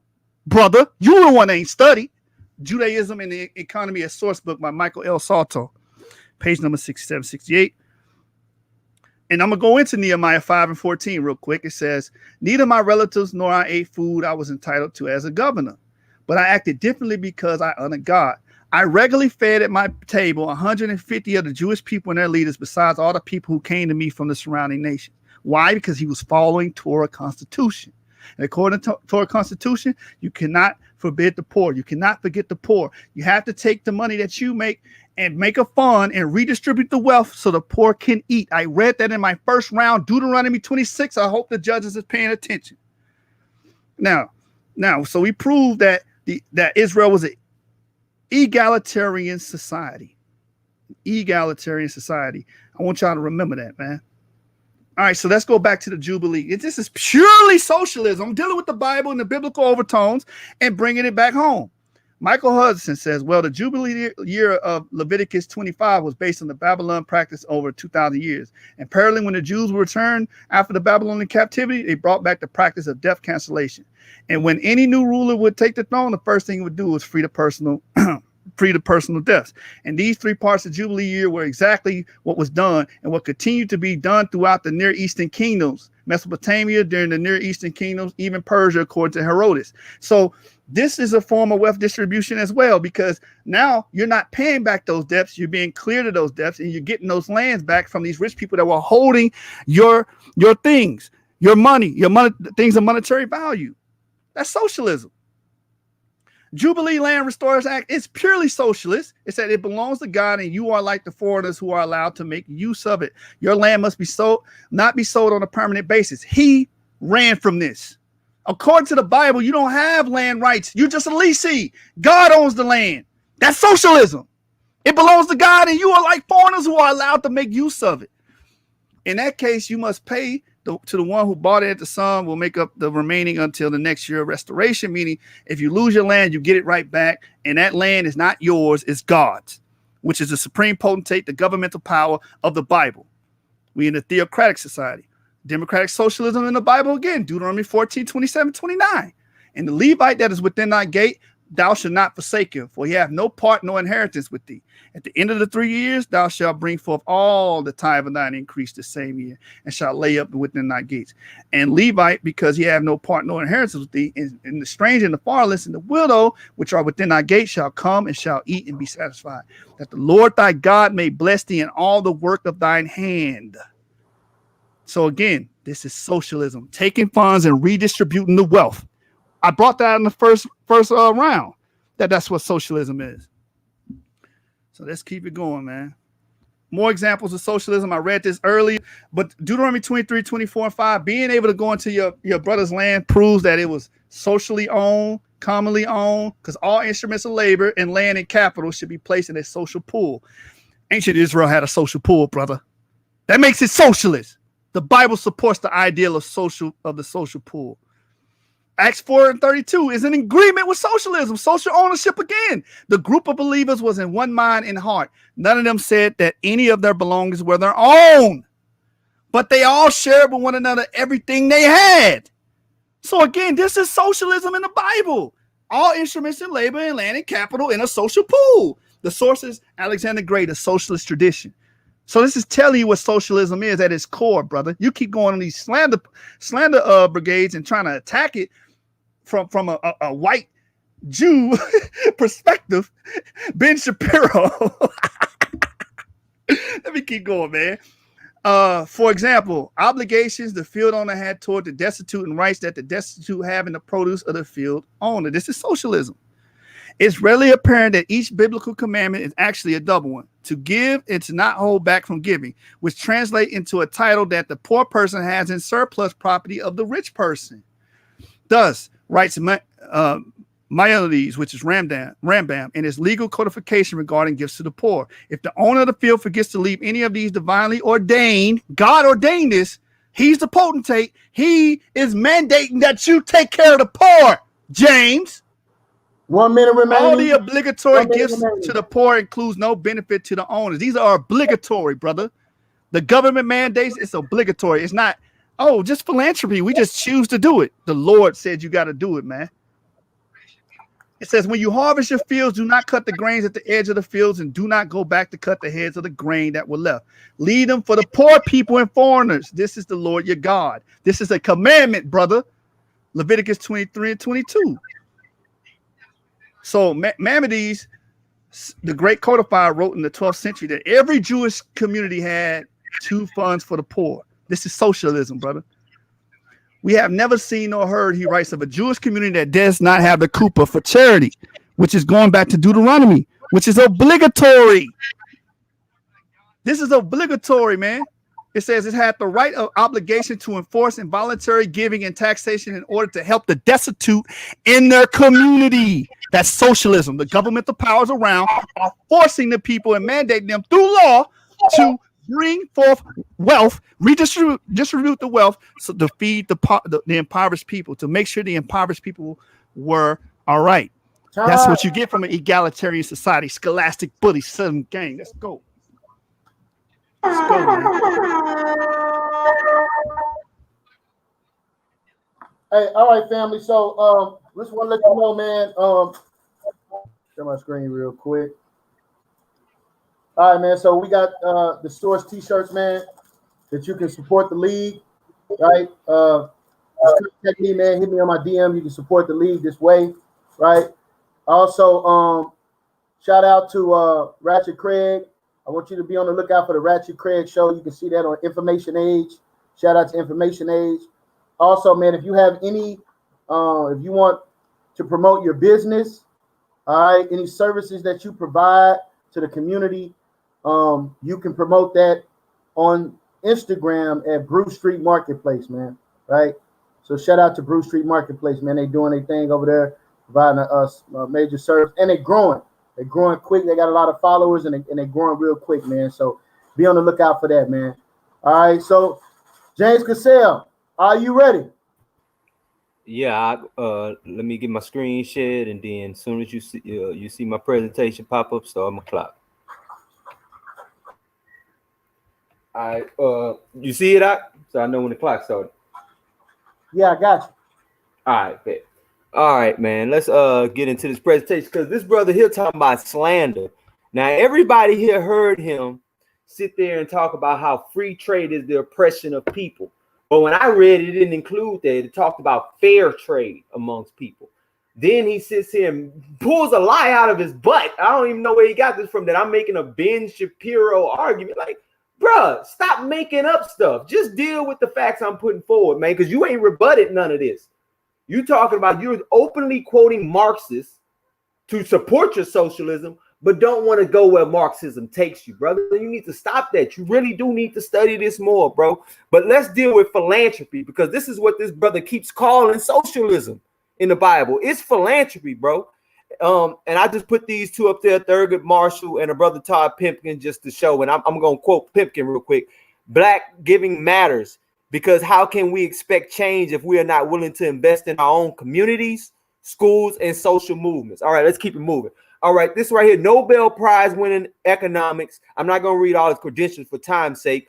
Milton Friedman, one of the greatest and most influential economicists and philosophers of liberty in the 20th century. All right, he was the visionary behind things like school choice, which and other public facilities and stuff like that for the normal person, like volunteer army and competition amongst the postal service, all of these types of things that helped elevate our people personally. Anyway, Freeman also made three important contributions to our understanding of charitable giving. First, he described the close relationship between charitable giving and political and economic freedom. Second, he articulated a devastating critique of the concept of corporate social responsibility, which is what socialism advocates. And third, and he won a Nobel Prize for this. So on a scholastic level, it's untouchable. All right. And the third, in his advocacy of the negative income tax, he examined the litigations of charity in achieving universality and nearly universal popular objectives. There are only two ways of coordinating the economic activities of millions, wrote Freeman. One is central direction involving the use of coercion, which is the military, the technique of the army and of the modern totalitarian state. And the other is voluntary cooperative of individuals. And God says, I put before you life and death. Choose life, brother. He don't make you do nothing. He advises you on what to do and tells you the consequences of if you do wrong. It ain't a force in nothing he does. If that was the case, he would have stopped Adam and Eve at the garden. Moving on. Philanthropy is in its essence voluntary, and Friedman saw charitable activity as an ally of voluntary exchange in the economy. He argued that market capitalism and philanthropy go together, and that it is no accident in the 19th century in America, because we want to talk about stuff we can show and prove. In the great age of individualism and limited government was the period of the greatest private whatever activity in the history of the United States. The period of, and this is his quote, the period of unrestrained, rugged individualism was a period when the modern type of non-profit community hospital was first established and developed, brother. So when you talk about hospitals and things like that, they were first developed in America through philanthropy and free trade markets. So, brother, you are wrong in just about everything you've been saying. And this right here gonna prove it. In this period, with the library of the Carnegie Libraries, which are the greatest library for economic prosperity that you can find anywhere, spread through the philanthropy of Andrew Carnegie. It was a period when so many colleges were founded throughout the country. It was a period of founding of the Society for the Prevention of Cruelty to Animals, the spread of foreign missions. There was no income tax, no deductibility of contributions, so that people spent on charity came out of their pocket and not as now largely out of taxes they would otherwise pay. And yet in every aspect of private charitable activity was a boom period. So this right here overturns everything that brother was saying. Now let's get on what God's true intention was for the nation of Israel, which didn't involve heightened taxes and all that other stuff that come with socialism. This is 1 Samuel chapter 8. And said unto him, behold, thou art old, and thy sons walk not in thy ways. Now make for us a king to judge us like all the nations. But this thing displeased Samuel. And when they said, give us a king to judge us, and Samuel prayed to the Lord. And the Lord said to Samuel, hearken unto the voice of the people and all they say unto thee. For they have not rejected thee, they have rejected me, that I should not reign over them, according to all the works which they have done since the day that I brought them out of the land of Egypt, even until this day, wherewith they have forsaken me and served other gods, so do also unto thee. Which he telling you to serve another god, because again, socialism, which leads to communism, which he wants to try to get away from, actually puts state against God. Let me get down. I'm gonna skip down to verse 11 or 10. And Samuel told all these words of the Lord to the people that asked of him a king. And he said, this will be the manner of the king that shall reign over you. He will take your sons and appoint them for himself for his chariots and to his horsemen, and some will run before his chariots. He would appoint over them captains over thousands, captains over 50s, will set them ear to ground to reap his harvest and to make his instruments of war and chariots and instruments of chariots. And he will take your daughters to be confectionaries, to be cooks, and to be bakers. He will take your fields, which you said belong to the Lord, that the Lord gave him. The king gonna take them, which is against the Lord's ordinance, which he said he ain't for this. He gonna take your vineyards, he gonna take your olive garden, even the best of them, and give them to his servants in his collectivization. He will take 1/10 of your seed and of your vineyards and give them to his officers and to his servants. This is textbook socialism. If anyone looked at any socialist regimes, what happens is they take from the rich and give it to their military personnel, which is exactly what I showed you happened in Ukraine with Russia. God is showing you in the Bible that he ain't for this. But what they want to do, they refused to obey the voice of Samuel and said, nay, put a king over us. We want to be like everybody else, all the nations around us, brother. That is anti-God, brother. Stop it. Right here, let's deal with more principles of God as it deals with free trade. Let's see. This should be Matthew 21 here. All right, Matthew 21, chapter 33. It says, hear another parable. There was a certain householder which planted a vineyard and hedged it around about, and digged a winepress in and built a tower and let it out to husbandmen and went to a faraway country. Now, if they were so socialist and everyone was just equal and couldn't nobody own nothing because everything belonged to God, how is he lending it out to husbandmen? Why is this even an issue? What goes on later in the story? This brother needs to explain this. And the time of the fruit grew near. He sent his servants to the husbandmen that they may receive the fruits of it. And the husband took his servants, beat one, and killed another, and stoned another. Again, he sent other servants more than the first, and they did likewise. Last of all, he sent his son, saying, they will reverence my son.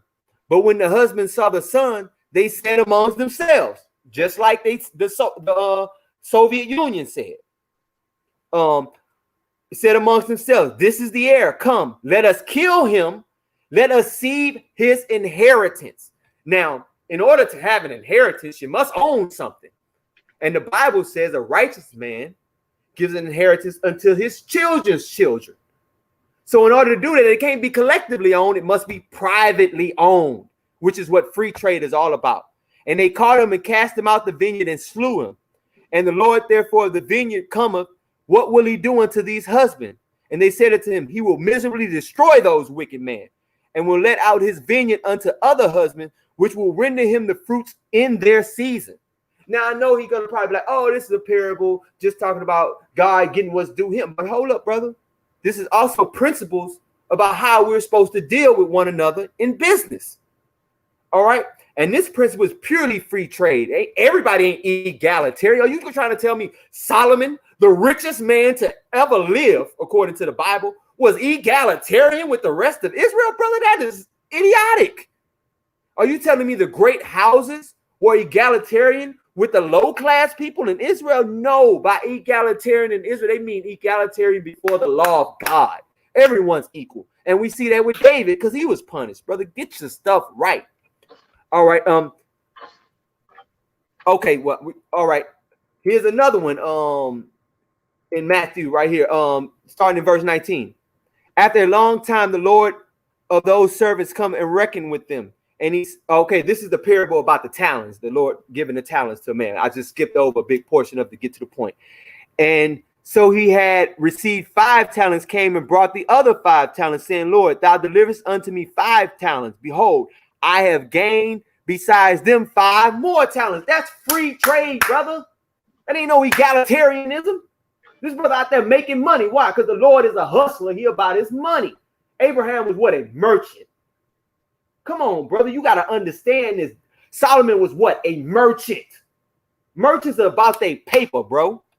All right. And the Lord said unto them, well done, thou good and faithful servant. You're a good and faithful servant when you multiply, brother.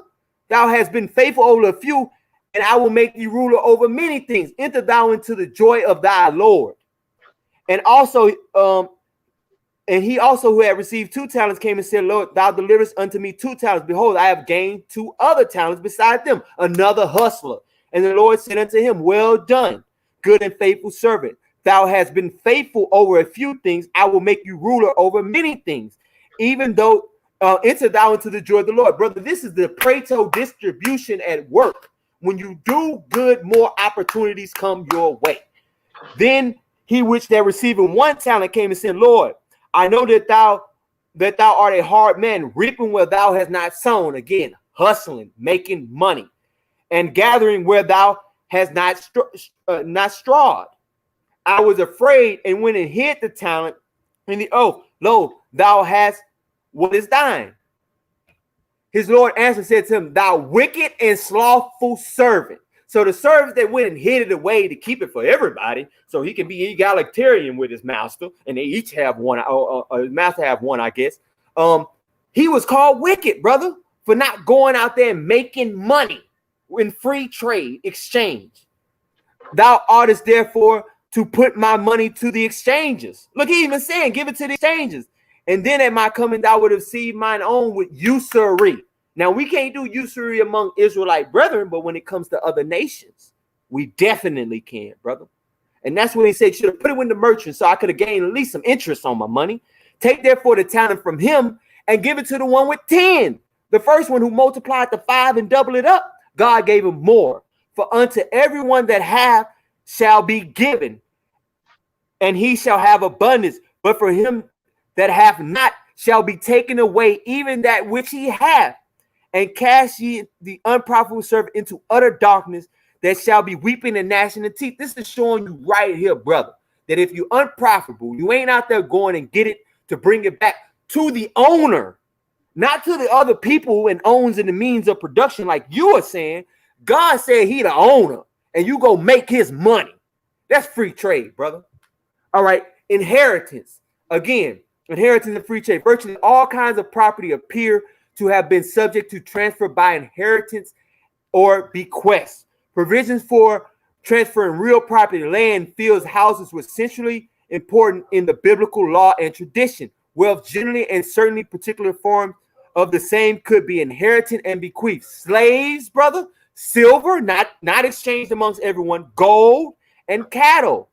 Genesis tradition tells that Abraham gave all that he had to his son Isaac. Abraham had 8 more kids, but he gave everything to Isaac. Brother, if it's supposed to be egalitarian, like you're saying, and you're an economic egalitarian, he should have gave everybody something equal, all his kids something equal. He didn't, brother. The wife being the husband property was passed on like the rest of the estate to his heirs. Non-biblical texts indicate that wives, daughters, and sisters were regarded as property subject to inheritance or bequest. However, 1 Kings 2:13-15 could be read to mean that Solomon regarded Abishag, his late father's bedwoman, though at most only nominally a concubine, as world property reserved for the heir to the throne. And we see this because he killed his brother for asking for it and said that he was trying to take the kingdom from him. Why? Because this is part of inheritance, brother. That's why I say I don't know where this brother's getting it from. It appears that in early times on were sons that were inherited from their fathers. I'm going to skip over this because it's pretty much the same thing. And this comes from transfer of property by inheritance and bequest in the biblical law and tradition. Rick H. Ayers, University of Florida, Living Law Academy. All right. Pretty much this right here is going through the lies of socialism, why they try to amp it up, and pretty much go into, let me share my screen real quick in this last minute so I can get this last part out. Stop sharing my screen for a minute. Hope I got the time. All right. And a lot of what they come from this book right here, Documents of Judean Exile and West Semites in Babylon, where it talks about where these brothers bought property, leased property, subleased property. Even one receipt where a man put up his whole estate for barley as collateral in order for an exchange of barley, showing that these brothers used checks, all types of modern accounting systems and everything. And these were Israelite brothers who did it. So if they was doing it in Babylon, and we know that God said in Jeremiah to buy land, plant vineyards, so on and so forth, they were doing it on their own land, brother. Come on, brother, you got to get with it. And I yield the mic. Time.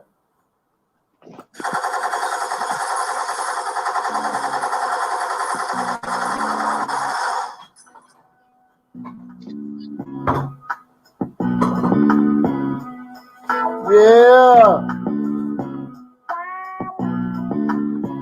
Hold up, man. Looking real good on my shoulder, man. I don't know if I want to send this to nobody, man. You know what? I think I'm going to just keep this, man. You know what I'm saying? Debate is over. You can turn the screen off. I'm not sending nothing to nobody.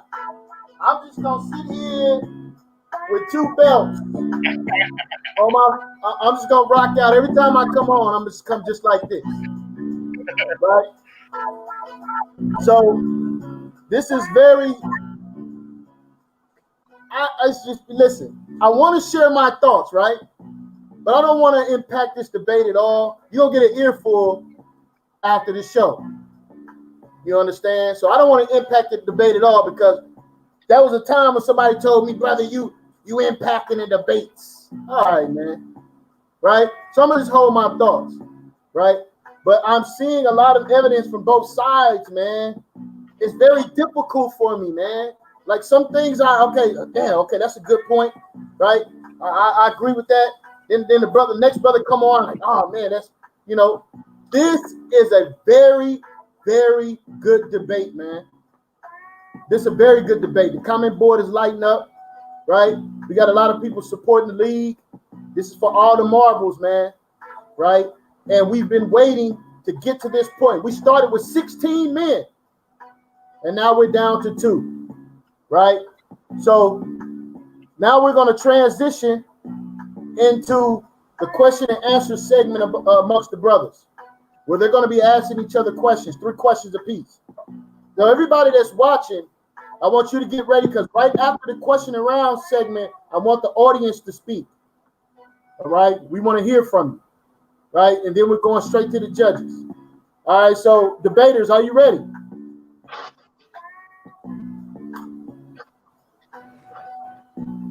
Yeah, I'm ready. All right. Jashub went first, so James, you can ask your question first. You got 2 minutes to answer, Jashub. Okay, no problem. Just Yeah, y'all turn your cameras on, man, so the people can see. All right, I ain't even on my computer no more, so I'm pretty much walking around with my phone. But my question to Jashub would be, are you trying to argue that Solomon, the richest man to ever live, was egalitarian with peasants? Was on equal economic status with peasants? I would like to hear that answer, brother. So according to the Bible, Deuteronomy 17 says the king is no better than anybody else. That includes the commoner. So that's my answer to that question. And I gave archaeological evidence, anthropological evidence proving that without a shadow of a doubt, ancient Israel was in fact egalitarian. And according to the law, he will be considered the same as everybody else in the nation. That's my answer. All right, Jashub, it's your turn. Let's go. So my question would be, it's going to be based off Leviticus chapter 24, verse 35. It says, if any Israelites living near you become poor and cannot support themselves, you must provide for them as you would for a hired worker, so that they can continue to live near you. So the Bible, according to this verse, the Bible is mandating this.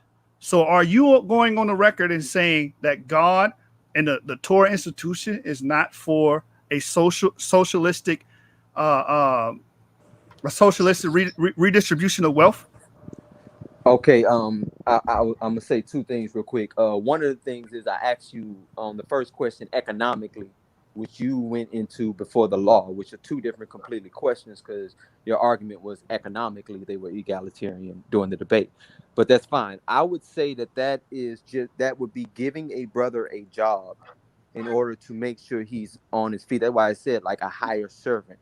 It's saying if your brother's next to you and he's poor, you give him a job to help him get on his feet. That is literally what that verse is saying. All right, James, it's on you. Okay. Let's keep proceeding. All right, no problem. I want to ask the brother, because we are advocating political systems and stuff like that, why does all the political works surrounding socialism as it evolved and came, why do they all advocate the removal of God from the public square? And why does everywhere that we see socialism or communism take place on a governmental level, is it followed up by the mass murder of the producers of these goods? Hey, do you understand the question, Jashub? I understand the question completely. Okay, cool. Let me try to let me reword. No, I understand the question completely. Okay. First of all, every country that purports itself to be socialist or have socialistic programs do not make you go against God or make you atheist. This country has socialistic programs, food stamps, the welfare state. The highway system was built off socialism. So that's actually a loaded question because all socialistic governments or socialistic programs do not make you inherently atheist. That's my answer to that. All right, the floor is on you, Jashub. All right, so my question is, does the Most High mandate laws to redistribute wealth according to the Bible? Okay, and I think you keep playing these word games with my questions that I'm asking you, which is hilarious to me. I answered your question. I didn't ask you. Anyway, let me restate your question because you're not even answering the questions I asked you. You keep changing the question. I gave you an answer. If you don't like it, we're moving on. Re-ask your question. That's fine. My question is, does the Most High mandate laws to redistribute wealth amongst Israel? No, I cannot find a single law for the redistribution of wealth amongst Israel. I see plenty laws of philanthropy and things like that, but I've seen no laws where money is taken from someone rich like Solomon, for instance, where it's taken from him by force and redistributed to other people, that exists nowhere in Scripture. That's called theft. That's a violation of Torah. I yield there. All three rounds, I proved that. But you got your question. Brother, it's up to the judges, not for you to cohere the judges. It's over with. Our question and answers done. Right. Come on, brothers. Come on, brothers. James, it's on you. This is your last and final question, brother. Make it a good one. Okay. Again, the brothers said, because I asked him a question, I said, why does everywhere we find socialism in practice? I didn't say, so I'm going to reiterate the question, and maybe you can answer it this time. I didn't say that a government has socialistic aspects to it. I'm saying a full-on socialist or communist government. Can you show me one successful one on the planet, and that it is not secular in its orientation, which means it destroys, which I've shown on record, it destroys all religious institutions to prop up atheism. Can you name one actual society, not Denmark, who says they're not socialist, but a real society that's socialist and successful and that puts God to the forefront in society? Again, if we go to America, America has socialism, whether you like it or not. Food stamps is socialism. Welfare state, brother, America socialism. Is not socialist state. This is my answer, brother. I'm answering you. Food stamps is socialism. Welfare is socialism. The way the highway, the school system, the public school, who pays for the public school? The society does. So that's socialism. And you're not forced to become an atheist in this country. So that's my answer.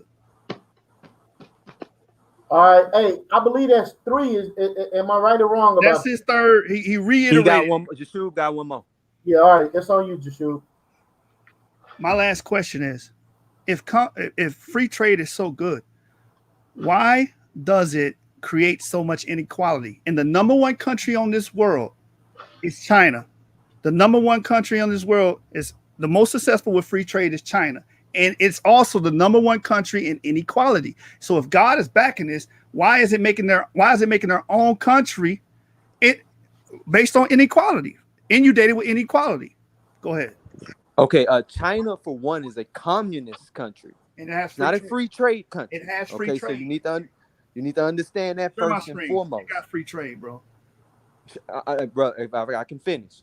China is a communist country. Anyone can look up the Communist Party of China and see that it is a communist country. So your question doesn't even make any sense. China is known for religious persecution, so on and so forth, brother. So you're mistaken in your questions, which share my screen real quick so I can clarify my question. No, the debate is over with. It's on to because the judges. China says China governed by the Communist Party, the Western world. Thank you. It's a communist government. Look, Jashub, you can't rebut me. You can't rebut me in question and answer. Ideological enemy is now the fact that somebody take control of this because this brother is stepping over his boundaries. China is the leader of free trade. He's taking another step. Hold up, brothers. He's taking another. Hold up. He's doing a presentation. China is the leader of free trade. You lied. Brother, can you be quiet and adhere to the rules, brother? You should be disqualified for breaking the rules. James, hold up, brother. All right. That's over. All right. That's over. So now what we're going to do, family, for those that are watching, right? For those that are watching, we want to go to you. I want you to put a 1 in the chat. I want you to put a 1 in the chat for Jashub. I want you to put a 1 in the chat for Jashub. I want you to put a number 2 in the chat for James Cassell. Right? A number 2 in the chat for James Cassell. All right? Come on, family. I want to hear from you. Cast your votes. China, the leader of free trade, man. This is funny. All right. Got some votes in. Come on, families. 30, 40 y'all watching. Cast your vote, family. All right. This whole argument was against communism, but the biggest communistic country out here is Hold up, Jashub. Hold up. It's over, brother. It's over. All right. So now we're about to go to the judges. We're about to go to the judges. All right. First judge that we're gonna go to is Kansu. Talk to us, family. All right, man. This was a really, really close debate. And, I initially asked the premise when we were off air because I knew that, when you start bringing social economic politics into religion or into spiritual religion, because people can be religious about a lot of things, it's going to turn into a lot of conflation. It can become blurred in a direction. And I have to give a lot of credit to both debaters. It took a lot of work to try to create a political connotation within the story of the Bible and the social economic effects of Bible precepts on people. What I did notice is the premise is, does the Bible agree with socialism or free trade? And that's the caveat in this title. It is within the biblical structure. Now, Bible does not directly, in my opinion, give political constructs to human interaction. It does give precept to a particular spiritual religious ethic. And then those people are free to create their own morals within those ethics. So that's what I had to take into accord. And what I saw was the ability to frame and give a clear picture of socialism or free trade, which is generally not synonymous with religion or any religious practice, as they are precepts based on the Creator. And the Creator would not give inference to political laws and rules. These are spiritual laws and rules. So I give them a lot of credit for that. I thought that James did a very good job of breaking down the working aspects of free trade and showing the relativity even through Marxism, because all of these socialism, Marxism, communism are all economic systems. They're not meant to be social political. They become social political when they're weaponized against people. So he painted a really good picture. Jashub proved his argument within the Bible, which is congruent to the title of the debate. He stayed within the constraints of the Bible without needing peripherals to justify a point. He basically did not beg the question. With that being said, the Q&A was dead even to me. At the end of the day, I give my vote for Jashub as edging out in a really, really close debate. And I think that you guys did a great job.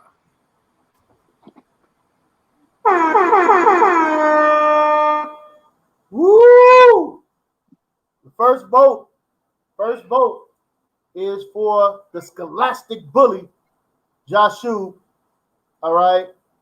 So next person I'm going to is Brother David.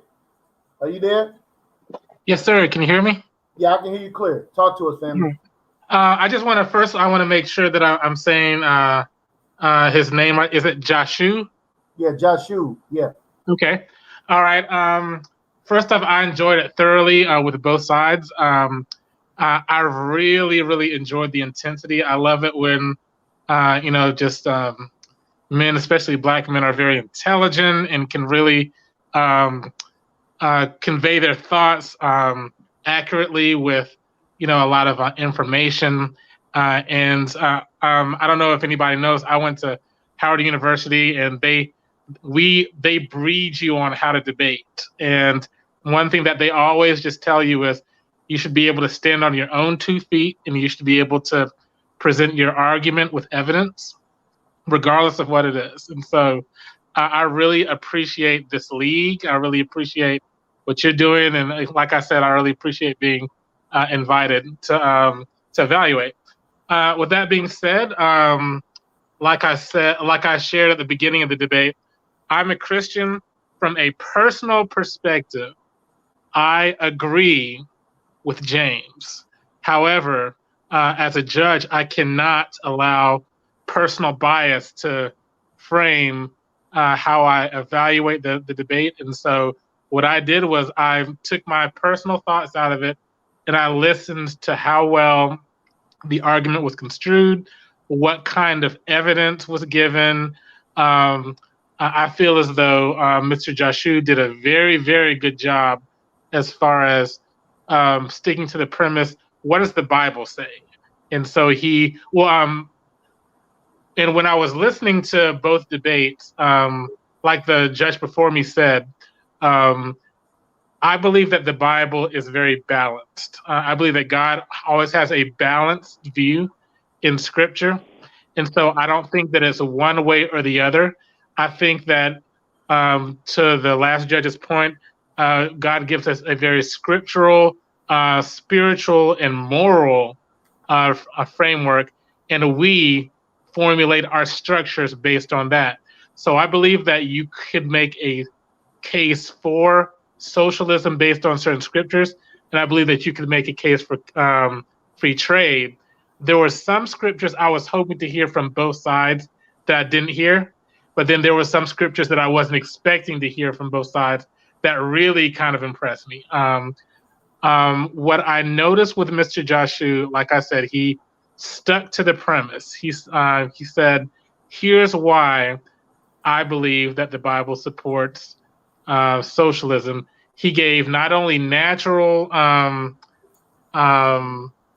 non-scriptural evidence, but he gave, again, to the premise, he gave scripture. He gave, here's what's happened, here's why I believe this. What I noticed with Mr. James is for the first round and a half, it seemed as though he was refuting the premise of Mr. Jashub, rather than saying, here's why I believe capitalism or free trade is scriptural based on my premise. And towards the end of the last round, or the second round, he started to do that.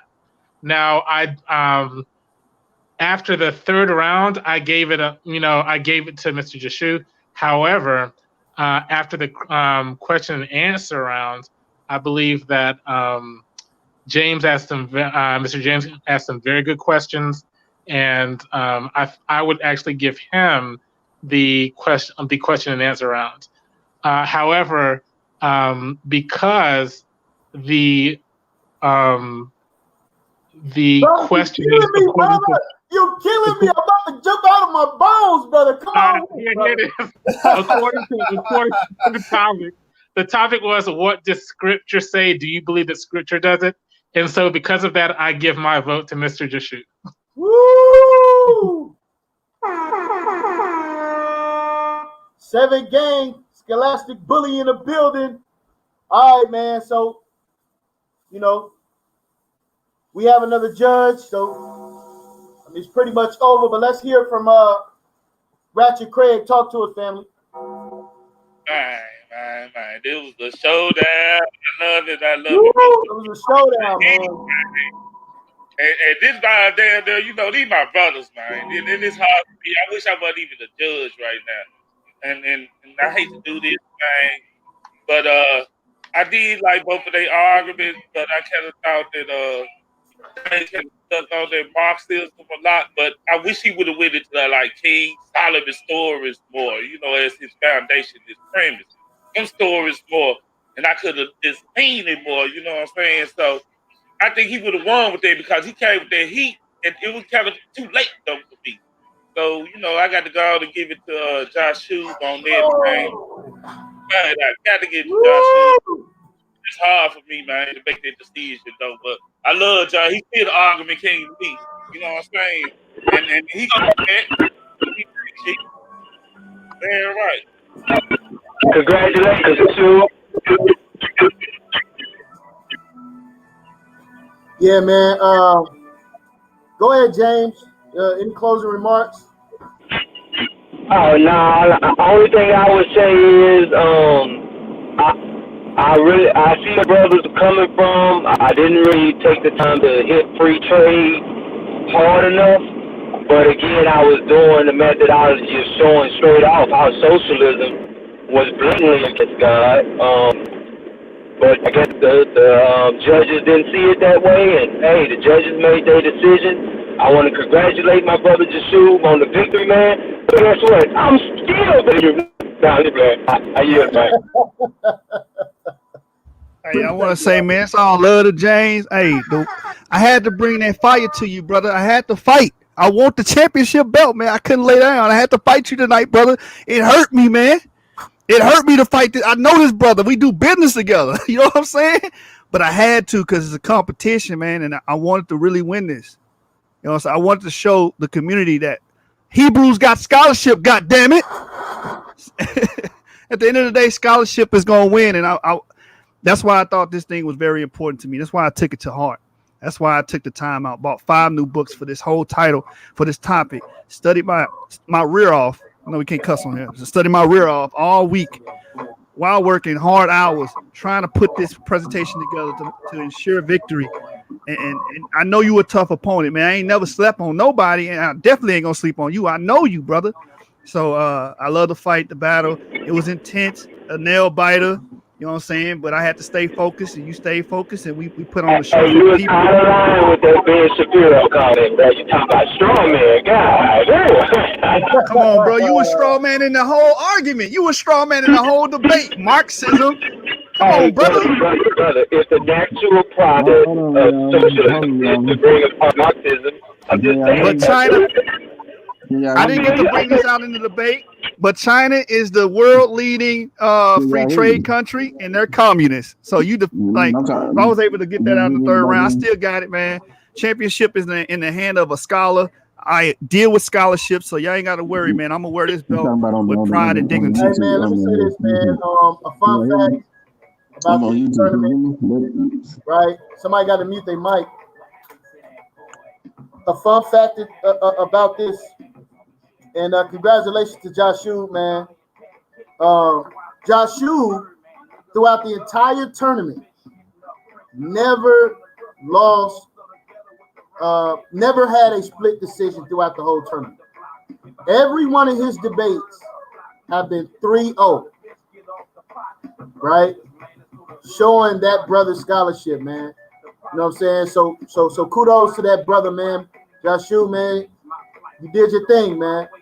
You did your thing, man. And congratulations to you, man. You are now the face of the league.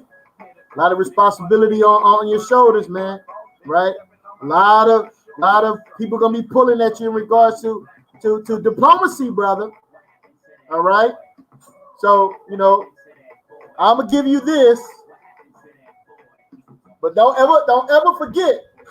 I got a song request. Can we end with "Knocking Doors Down" by Pimp C? Okay. At least the instrumental. I gotta hear my song, man. "Knocking Doors Down" by Pimp C and Lil Kiki. Hey, you know what Pimp C say? Hey, hold on. You know what Pimp C say for promotion of free trade? Ain't nobody tripping because the money already made. You know what I'm saying? Y'all hear me? Yeah. Can y'all hear me? Yeah. Yeah, man. I thought both of them did good, man. Jashub, you almost kind of cut your throat though, man. When you read that your first egalitarian slide, it linked to James's point when he was trying to argue a different type of Christian socialism. But then your first egalitarian slide, it said Marxism and socialism, so it tied it back to James' original point. So right. You kind of daggered yourself with that one. You know what I'm saying? Because I said they were two separate thoughts that had the same concept. Yeah, but what I'm saying is James tied them together, right? And then next time I erase the word out the slide for you, brother. I erase the word out the slide. And so what happened? So what it was you was arguing Christian socialism, but the socialism that they talking in egalitarianism is the same type of socialism James is talking about. So that was really almost a King Seth moment for you at that particular point. That was one of them slides that you shouldn't even read. You see what I'm saying? Because you got a million goddamn slides. You shouldn't even read nothing that said Marxism or socialism in it. You see what I'm saying? Right. Because that was almost, you concede to James's point, which had James piggybacked and emphasized that more, he could have got the judges to see that, hey, this dude just yielded to my point. So now he could have built from there, and then you would have pretty much everything you would have said about Christian socialism your first round or so would have been out the window. You see what I'm saying?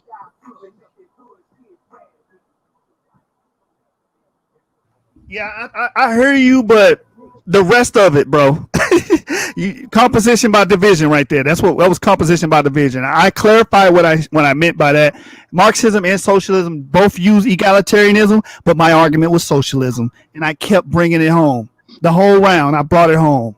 No. Egalitarian society is being proven by archaeological digs, archaeological proof, pottery, the lack of temples, the lack of king inscriptions, because these kings weren't allowed to pump themselves up. So when he brought up King Solomon, hey, that was already dealt with in my third round.